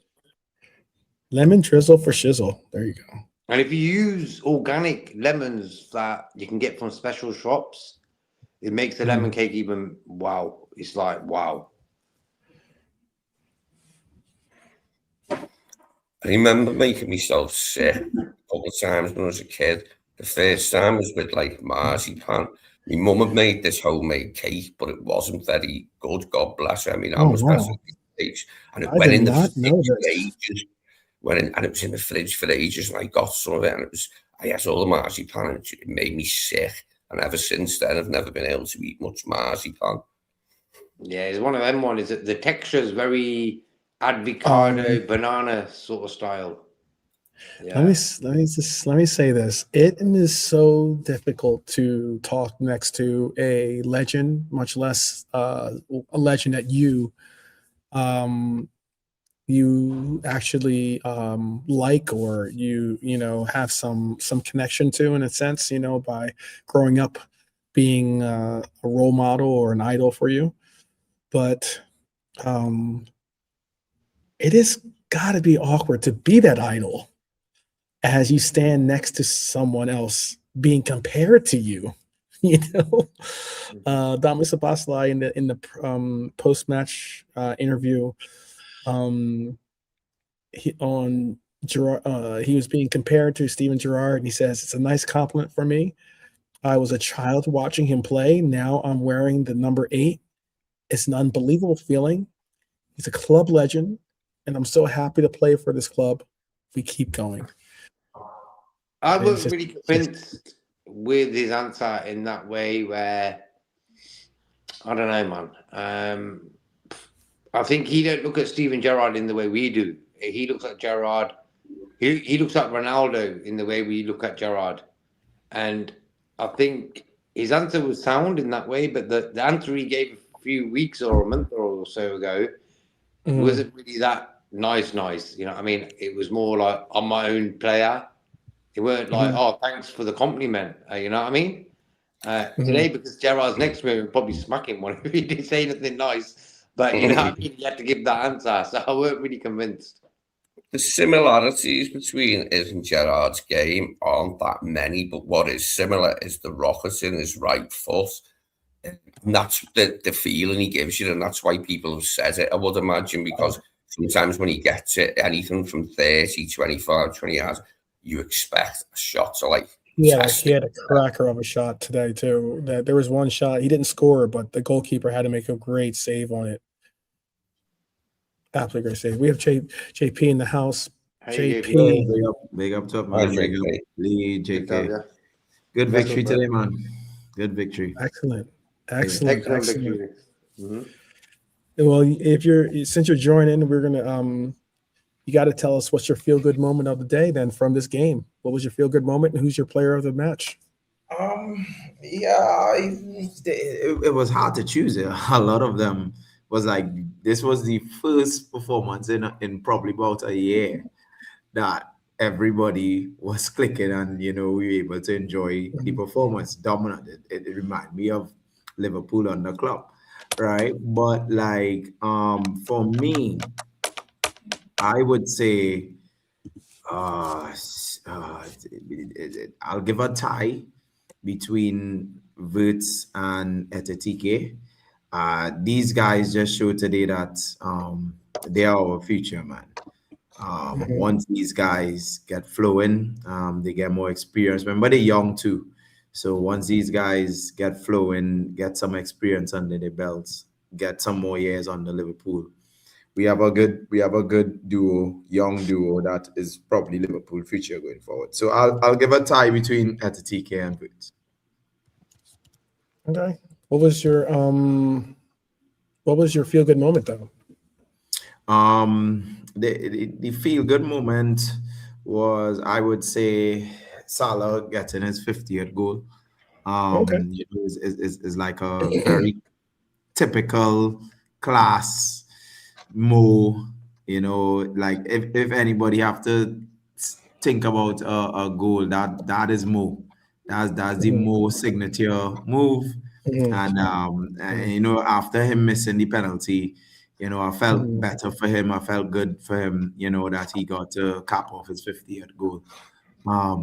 And I think he's the first African player to reach 50 Champions League goals as well. So good feel good moment for me, and happy that our legend and Salah got that. And I hope that he can kick on now with some form to help us, make Champions League and probably win Champions League this season or the FA Cup. You could see, couldn't you, JP, that after he got the assist for Hugo, it perked him up, like, and then he ended up scoring that goal. And I'm hoping, because it was a beauty and, one of his specials, like, that I can give him some. Beauty. Did they confirm the injury? Because he came off injured. Is it a minor thing or for Salah? Yeah. I'm trying to find out an update on that as we speak. I know I'm probably frozen here. Let me move this down. So he probably out for Saturday. What was the way he walked off, he looked okay. And it'd take wild horses to drag him away. It might be precautionary. Because remember, we have the early. Whenever the player suggests, "Hey, I need to get taken off," that means something's up. So yeah. But hopefully he'll be sound. Yeah. My feel good moment of the game was the Salah goal, bro. I celebrated it the most. Actually, I celebrated the first goal. But Salah's goal as well, bro. I was thinking, when I said when he gets his 50th, I want it to be a special one. And that was special, bro. Him and Wirtz, bang, bang, straight into the goal. So that was, for me, the magic moment of the game. Happy. You got a goal and assist. Missed the penalty. He could have got 2 goals today. So, look. No, he should have got 3. He should have had a hat-trick today. He could have got much more goals. We had a lot of opportunities as well. But all in all, I was just happy that we seem to be an attacking team today. It weren't like what we're doing. We had a plan, and the attack with just Salah and Ekitike, we didn't overflood the forward part of the team. So I think that was good. And I think playing the 4 in the midfield, it sort of helps us, because when you think about it, if you take a midfielder out and put a gap go in, it weakens us, bigger gaps. And the gaps weren't there today. Maybe because Galatasaray were pretty poor as well. But I just feel when we whack 4 into the midfield and take Gakpo out, we just look a little bit more solid. And I think Kirkez is probably my man of the match. Kirkez, bro. What a guy. What a guy. Yeah, man. I'm so happy when he's playing now to the way I thought he was going to be when we first signed him and stuff. But Mhm. his I think fighting spirit is exactly why I'm happy he's with us. I yeah, love the I way he think fights. Mhm. I think JK 12 months said it earlier before I came on. I think that midfield supposed to be the midfield now, and you take out Gakpo and you have Florian operating not as a left wing, but like Mhm. as a fourth midfielder. So he's kind of operating in his favorite position, where it's not left wing, but off like a left 10, Mhm. like how we play today. So he Mhm. has ability to roam around the pitch, so that Yep. the industry of Grav, Szoboszlai, and McAllister means that we have always three in midfield. And because Yeah. of Kirker's energy and stuff, he can handle himself on the wing by himself as a wing back. And if needed, Wirtz could always come to cover and help him too as well, which he can do. And that will give us more. To me, I think that's our best team there we play today, right? Yeah, Salah, yeah, Etetike, Wirtz as the front three, and Wirtz could come back into the midfield to help as a kind of diamond or a four. And you have McAllister, Szoboszlai, and Grav, our championship winning midfield, not disturbed. And you have Kirkers, Frimpong on the wing, and you have Van Dijk and Konate and Alisson. So I think that is our strongest 11 we could put out now, right, going forward. And I just hope that it doesn't change going forward, because it's no coincidence that we played so good today, and that you had that trio in the midfield where it was Grav, Mack, and Szoboszlai. They looked like the old midfield of last season, right? And then yeah. Wirtz just his link up play, his movement, his chance creation was just excellent today. And as you said there, JK, Gakpo doesn't deliver that right now with his form and the season that he having. And I think if we keep Wirtz in that position and we keep that midfield, I think we could. It's a long shot, but I think with Isak coming back as well, I think we could do something this season still to salvage a little happiness. So I think that's the best 11 we can put out. I think that's our best team for the time being. Like certainly Yeah. against Brighton, I don't want to see any changes. And no offense to Cozy, but he's earned his place on the bench. Like, and having Szoboszlai released back into the midfield and Wirtz playing a bit deeper helped us tonight. Yeah, it shows the folly of playing Szoboszlai at right back when you have any other option whatsoever, because we miss him in midfield and his goal threat. But the thing is, like, we haven't had no option this season. That's why he's played there so much. Everyone we've tried to put in has got injured. Yeah. Yeah. Arne Slot said this. He said, this is meaning Mohamed Salah asked for a substitution. He felt something. So let's see where he is for the weekend. We're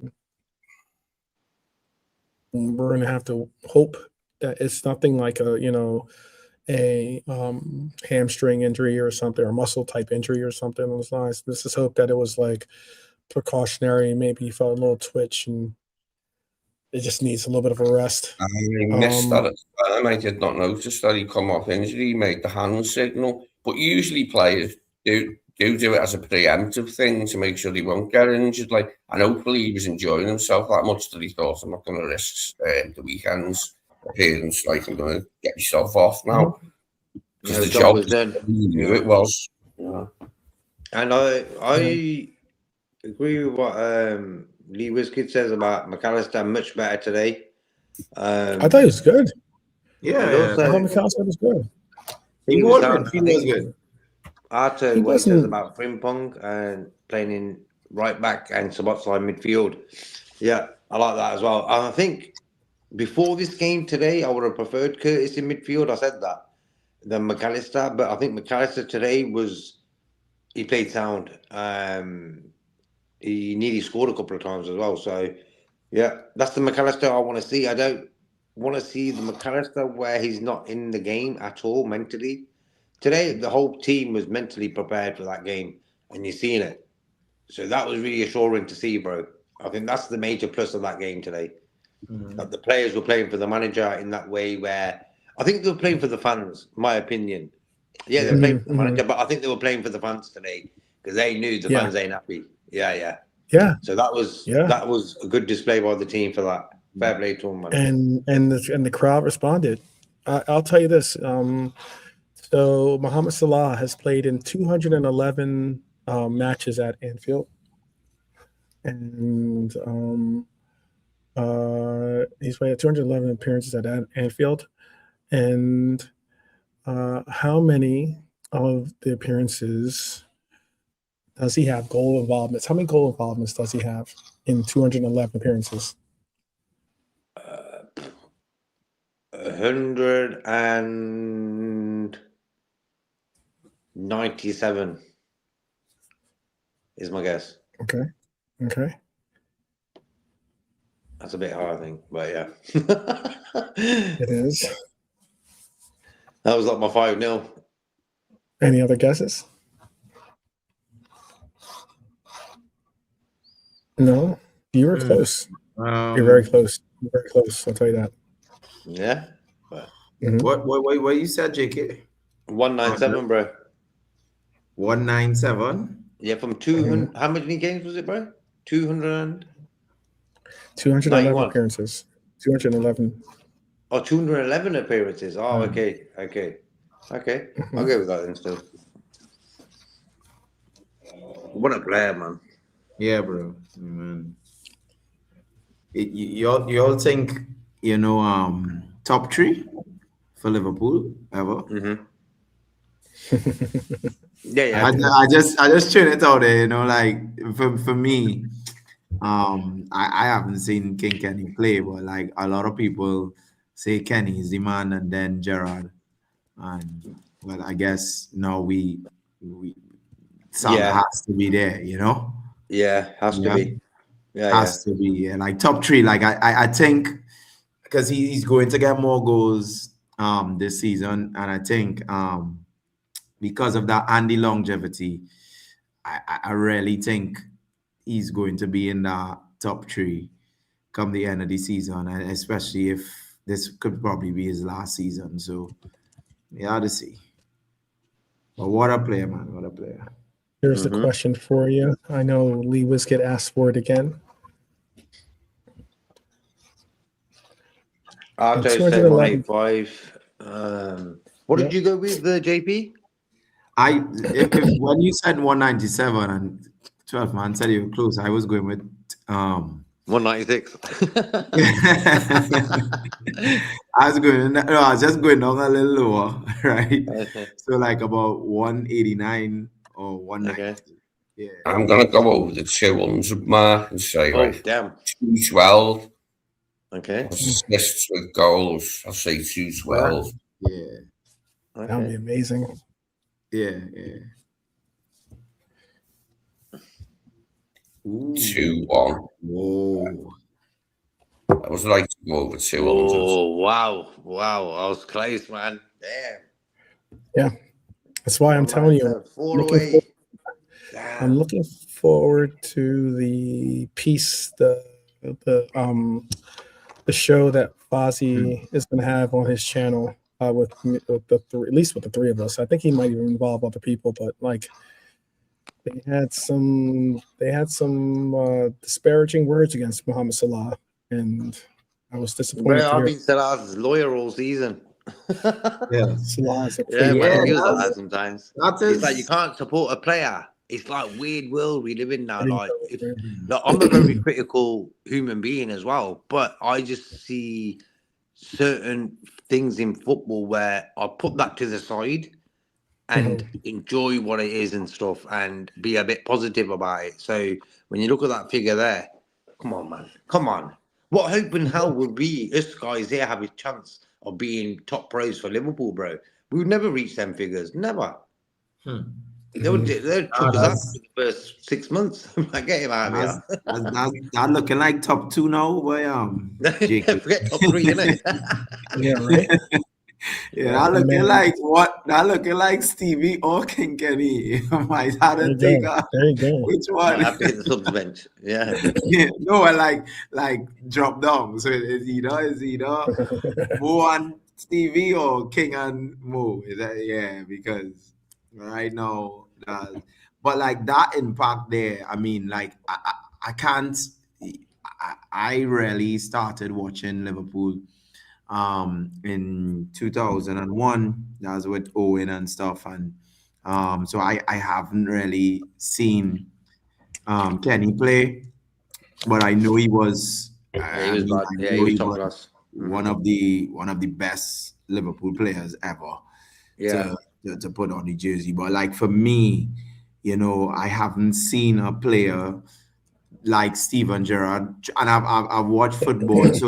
So what Steven Gerrard did for Liverpool is, for me, like putting him in a category like the Zidane's and close to the I wouldn't say close to like R9 and stuff, but the impact he had on Liverpool, I don't think any other player in the world, right, could have done that for a big club like Liverpool to make them relevant throughout, even though he didn't have help and stuff. So that's why, for me, I will just put Gerrard over King Kenny, right? But at the end of the day, I always, as my mom says, I always have to respect my elders. When people who have seen King Kenny play and they give me their word and stuff, and I have a little respect, I could understand and think. But just for me, in terms of watching world football, I just found the impact that Stevie had for Liverpool was so consistent and so like I struggling to find a game where Steven Gerrard played badly, right? And that's the consistency. I haven't seen much. Yeah. I unfortunately do know one, but I'm not going to bring up that. No, well, I that's what I'm saying. I think the red card when he stamped on I think. Oh no, I don't even mind that. I don't even mind that. I tell you what, the record African goal scorer in the Champions League is one that should please him, like, because it shows the longevity of his career that he's had here. There's been quite a lot before him, like, but he's had a lot of, the longevity, hasn't he? He's been here, nearly 10 years now, hasn't he? He's been in 9 seasons at the end of this season. And I think he could still give us another season, Probably could. As a squad player. I agree with what Arte says about. You'll have to bench a couple more games because you get. I'll tell you a difference of it is this was a difference in this game. This is one of those intangibles. I will say this is one of those like marks of how we said this coach has not been able to make a real significant difference in making a bridge, a connection to the fans. But I will admit this: Arne Slot was animated. He was locked in to every bit of this game. It was the most I've seen him react and respond on the sideline to almost everything. I mean, like, we're talking about fouls, goals, missed attempts, the whole nine. This guy was really, really animated and really early in the game he was super animated. But then, like, as we got to grips with it, like, and got like a couple of goals in head, he chilled out a bit, like, and looked a little bit more relaxed. But before that, mate, yeah, he was up and down. Up and down. But that's what you want, though, isn't it, Lee? Because I reckon he's not done that enough. And look, he did it today, and look what happened, bro. The team sort of delivered that energy he was showing. So what the manager portrays is what the team portrays, you know what I mean? Yeah, exactly. I don't think that comes naturally to Arnie being overly demonstrative on the touchline, but it's a case of if it's good enough for the other managers, it's good enough for me, because they're all up to that, aren't they? Like going off their nut. Yeah. Guardiola, he's always been like that, hasn't he? Yeah. And the bottom I picture, mean, he's saying he's got 5 on it.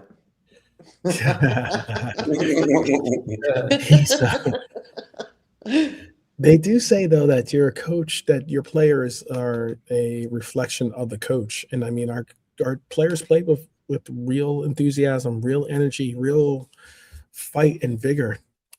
It was good to see. It was very First good to time see. in a long time.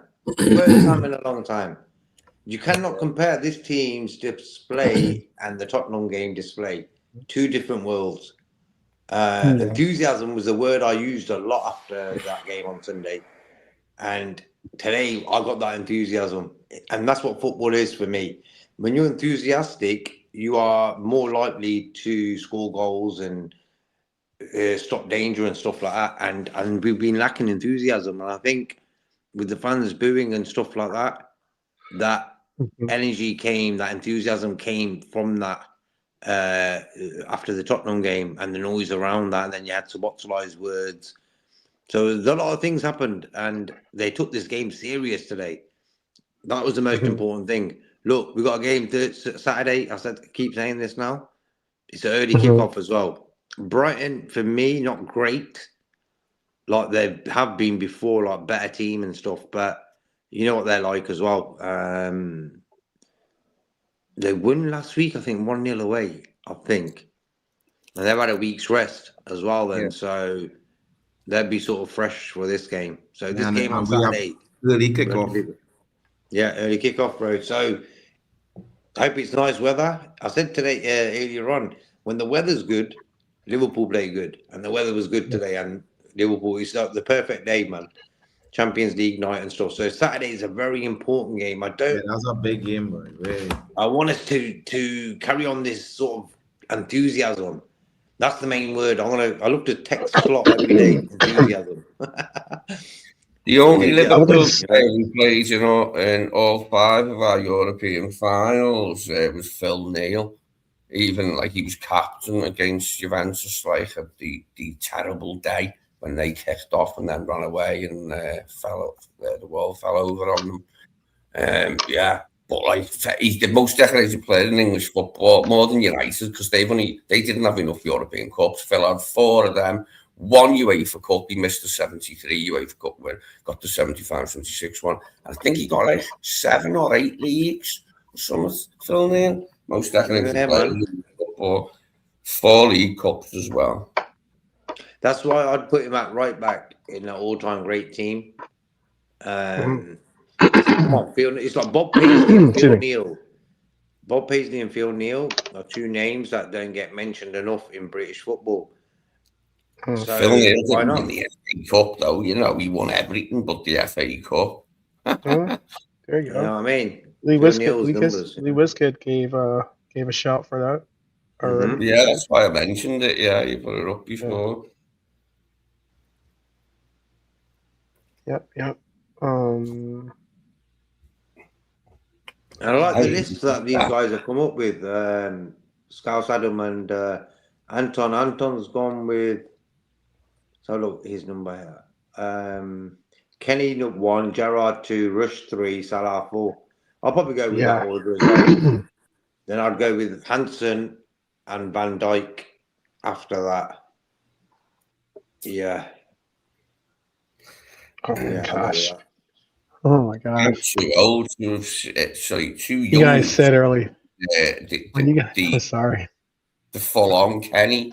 Sorry, Kenny was old when I started going and was player manager. Player manager, yeah. He was still that good though. What was funny is like he could come on in games and change them even at 36, just in a minute. Like still, it's just like that he'd slowed down, and got bigger than that. Like, but mate, the brain was still there, the Kenny brain. Player manager, man. What a title, player manager. You ain't getting that again. That's done. You don't. You know. You guys said early kickoff, and it made me think of what time it is going to be. For you, that's like 3 in the morning, isn't it? It's the game starts. Red roll call is not insurance. At least I won't necessarily be there, but I'll do my best.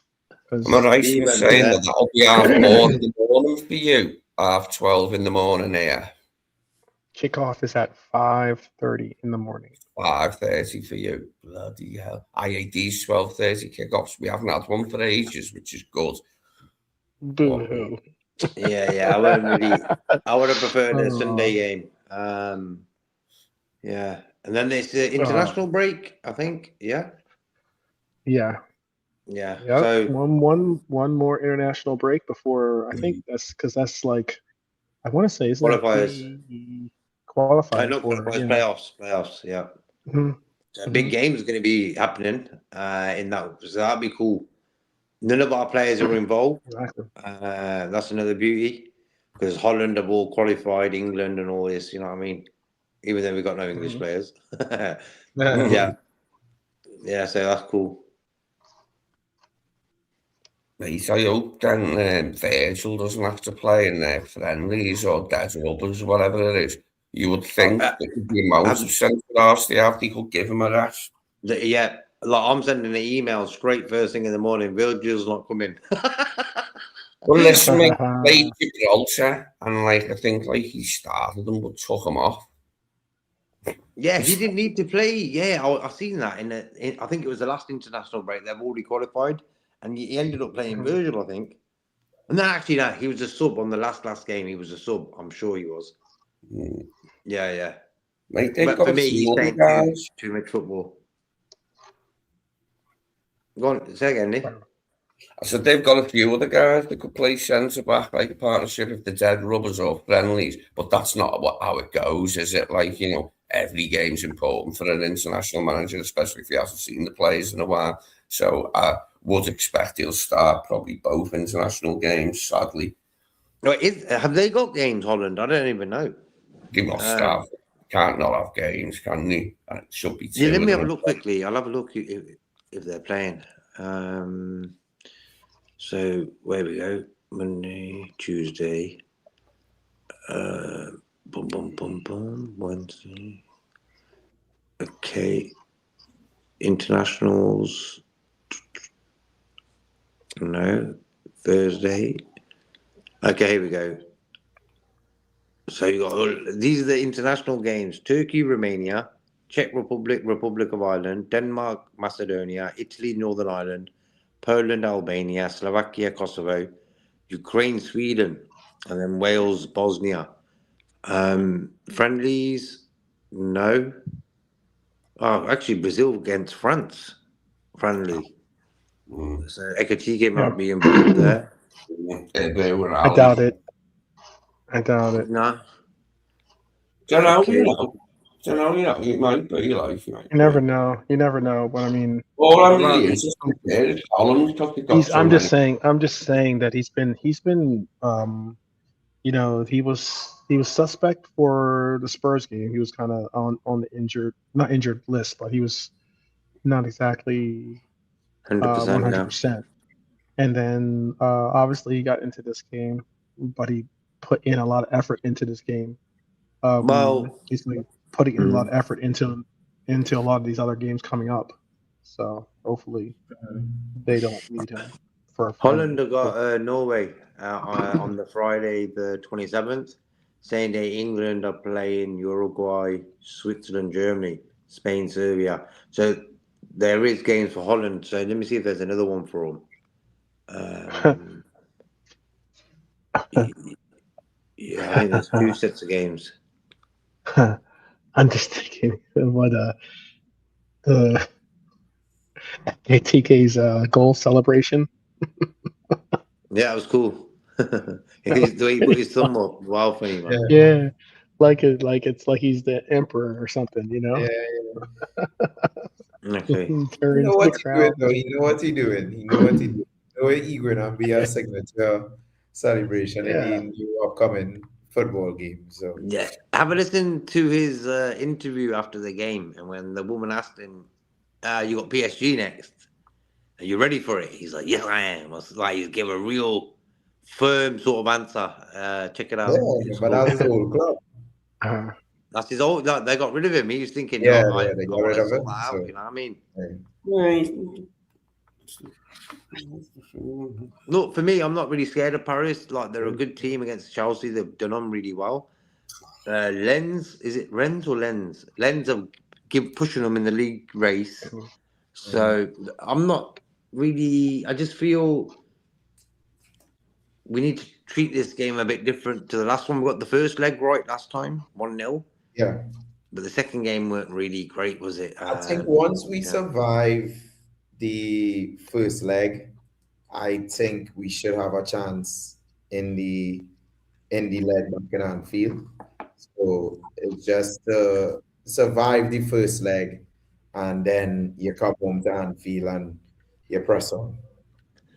I don't want to really go into that second leg with a deficit of a goal. Yeah. You know what I mean? Like a nice So- little 1-1, something like So that. surviving means, JK, sorry, is like Mhm. a 2-1, even a 2-0.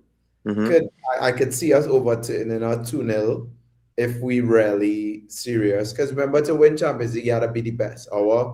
We have three top teams to play to win the Champions League. We have PSG, Real Madrid or Bayern, and then either Barca or Arsenal again. So it's a tough road, but I Yeah, mean, man. if you want to be the best, you have to beat the best. Beat So, the rest. yeah, Simple. so Yeah. bring it on, man. To go through, we need every single player in the starting 11 are on the subs bench to play to their maximum. Like Alisson was man of the match in Paris last season, and deservedly so. He pulled off some amazing saves to keep a clean sheet for us. We would need something of that magnitude from him again, plus the rest of the players pitching in with enough. And then Isak coming back as well. So Yes, He's that's running. huge. He's running. That's great to see. Yeah, that's great. I think Conor Bradley next season. Who else is there? The Italian lad. So Isaac running. It was just great to see him running. It's a good sign. If he comes back and plays a few games, fucking wicked.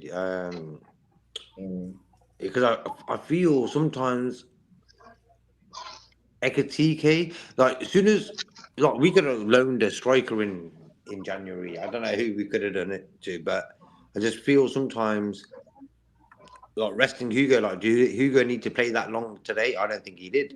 I think that's the only thing I could say against Slot today. That I feel his substitutions of Rio, Chiesa, and the other lad, Trainioni, should have been done 10 They should have been minutes earlier. earlier. 10 minutes at least. Come on, man. We've won the game, man. Wrap it up. Take the big dogs off and get them resting. Like that extra 15 minutes, 20 minutes, there's no need for it. We don't need that. So I wish Arne Slot did them subs about 10 minutes earlier. Put it this way. In the 89th minute, he was substituted in the 89th minute. And in the little bit of time that he was on the pitch, Rio created 3 chances. He's looking good. Looking good. Think about that. 17-year-old in a Champions League knockout match, creating chances.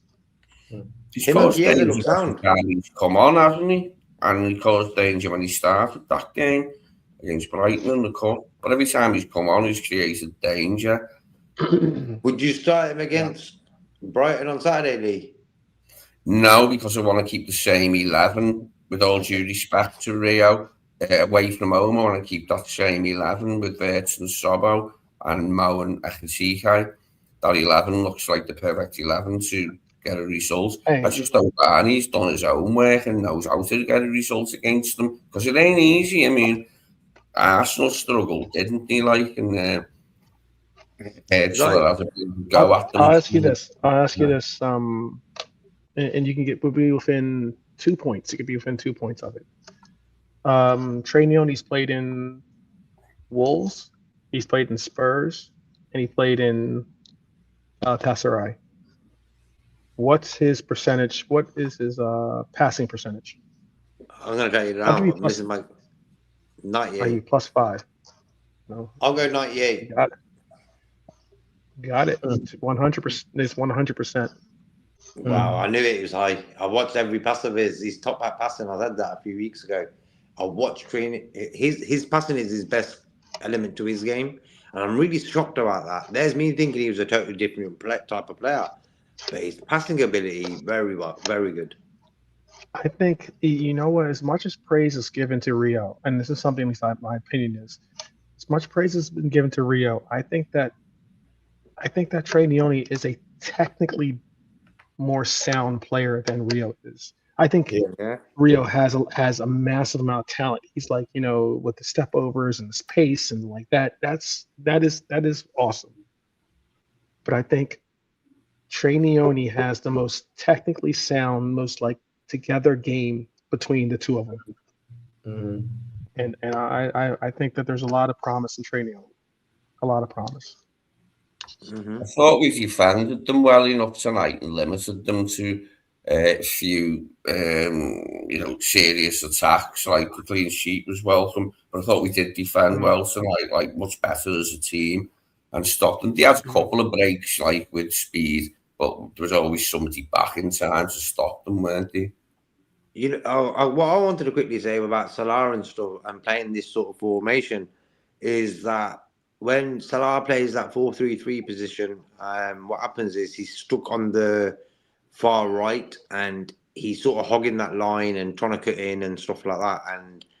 And it's okay. But today's game, what happened is he sort of drifted in to be nearer Ekatike and Wirtz. And what happened was we had Frimpong for width and Kirkes on the other side and stuff.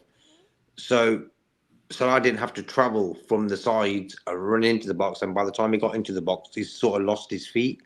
What happened today, he got the ball in serious positions and he didn't need to run with the ball. He had just to be a bit technical with it. So that's one good thing also I've seen in Salah's game today.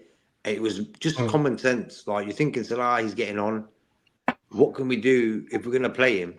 What can we do and where can we put him on the pitch? Which sort of areas? And I said it, I'm not sure who said it a lot of times. Salah would be great as a 10 and stuff like that. But when you look at him passing with Wirtz, this is the Salah I want to see now. Not that one with the running with the ball. If you need to do it sometimes. But that one who can do them quick 1-2s and the way he did it with Wirtz today, exactly what I wanted to see in a long time. How our players play. So Salah coming in from the sides is actually a blessing in disguise. If I could go back and be a match that I wasn't at, it'd be that 5-0 at Old Toilet. When we just totally demolished them on their own pitch. Would have loved to have been at Old Toilet for that. Leaky roof and all. For me, Istanbul, that's the only one for me. One game. You missed out the team because your missus was pregnant, Lee, yeah? The Istanbul one. Crazy. I would go back to that one then if I was you, like if you missed it and that. But that's the thing with footy, you can always catch up, can't you? If you miss a bit, like. I watched that game with about 30 guys in about a room big as a matchbox. It was just mayhem. And if you've seen our faces at half time, yeah, it was just, I've never been that sad in my whole life. Like through a football match, there was about 30 of us Liverpool fans, and none of us were talking, man. But at the end of the game, total different scene. So it was like we had the best of both worlds in one day that day. Yeah, man, that was a mad day. We are at the 2-hour mark.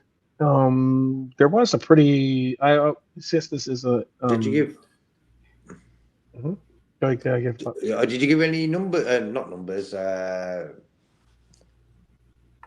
Ratings. Ratings. That's the word. No, the players, I was gonna say that for tomorrow. So okay. Since it's a Thursday. I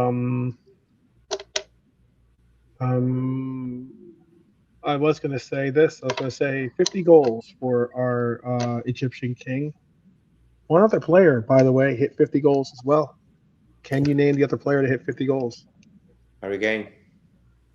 Yes, sir, Rebob. Harry Kane, You England. heard him singing Mo's song after he missed that first chance when their player messed up and put him in. I did hear that. Yeah, that was that. nice. Yeah, I did. And they're singing for Gerrard as well when he's in the studio. Yep. That was I cool. heard that too. That was cool. They sang for Bobby as well. I heard that. Yeah, his song came up.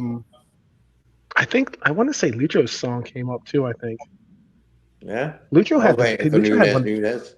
I was waiting for Nunez, bro. I know. That would have been great. I love that shout though. Yeah, Lucho's had one of the best songs. I think he had one of the best. Yeah, his song was cool. Yeah, that was good. His one, wasn't it? And Chies's, of course, was a good one. I never thought one day that Diaz would end up at Bayern Munich. Never thought that. Yeah, He's doing well there. He's done well there. Yeah. A good His name is Lucho. We could meet them in the semis, you know. He came to score. That's a good song. That's a good song, that Diaz. That's a good one. He's from Baracas, and he plays for Liverpool. And he played for Liverpool. How about that? They played for Yes. Yeah. They can make the remix. Oh my goodness. One last thing I was going to put up before we bounce out here. Let me get this in before we do. I will say this. There's a comedian named Theo Vaughn, but Kirkes looks like. There's a movie called Joe Dirt, and I remember seeing. Nah. The haircut, though. The haircut. Nah, don't put pictures on that. The haircut. Okay.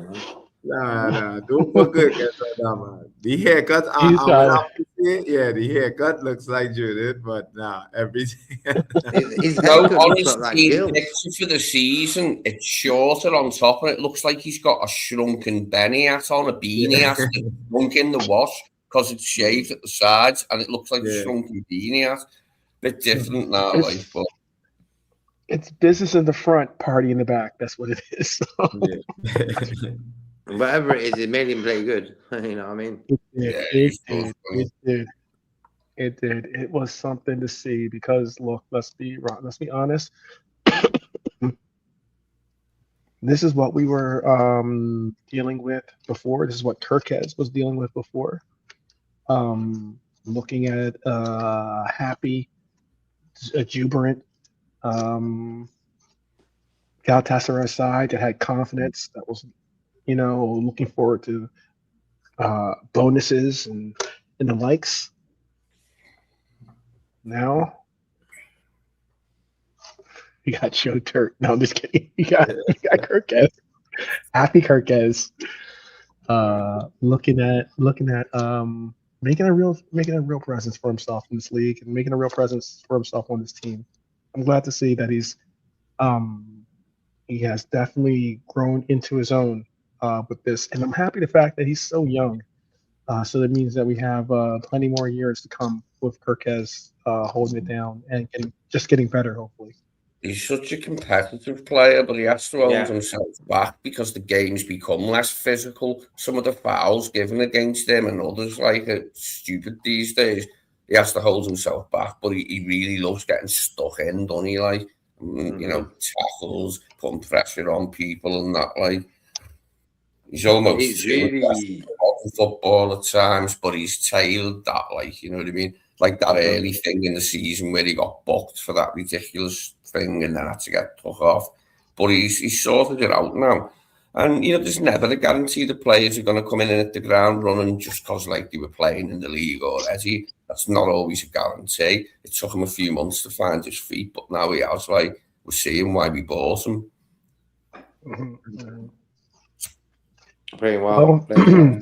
Last thing said is, what do you guys want to say before we bounce out of here and get ready for tomorrow and for a big weekend? Brighton's going to be a very big game. There's no margin of error left in the season at all. So every game is big. what do you guys got to say about this, or you want to say something about the upcoming game, or just the team in general? The floor is yours. So we'll start with Lee. We'll go to JK and then JP. Let's go down the line. Brighton. Are you going down Brighton at the weekend, Jimmy? That's a line from Quads of Phoenia. Never been to Brighton myself. But anyway, look, it's going to be they do at least let you play football, Brighton.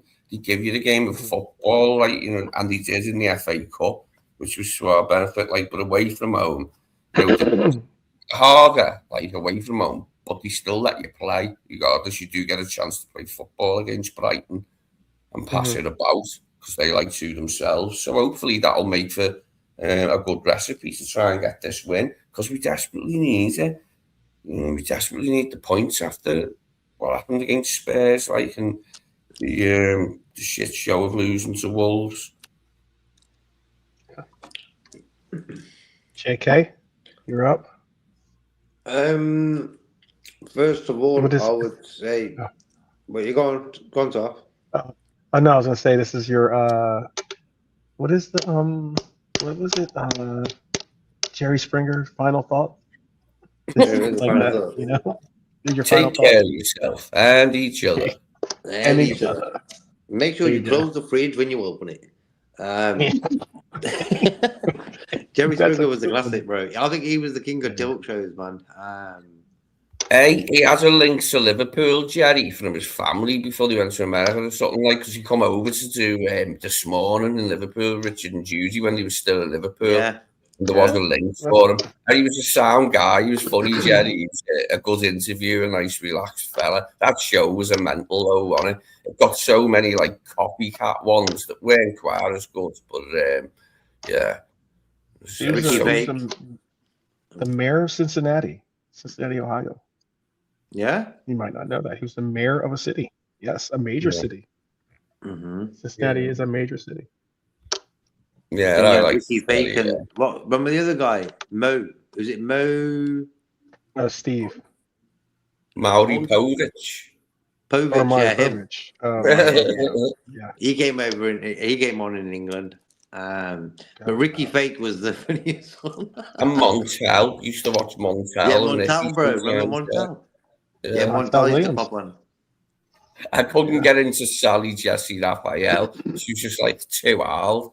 She's like, this woman's just too old. No offense, Sally Jesse Raphael, but it's like a corpse talking to you.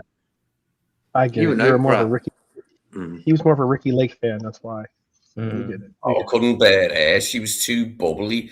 That effervescent thing, you know what I mean? But it was like all the time. It wasn't just in little bursts. Like, she was too full of enthusiasm, that woman. We needed her in the team, bro. I know. Before we totally isolate ourselves, or not isolate ourselves, but like ostracize ourselves. Is that the word I'm looking for? Do you know what? Totally date ourselves. Why don't you just give us your final thought, JK? I'm sorry.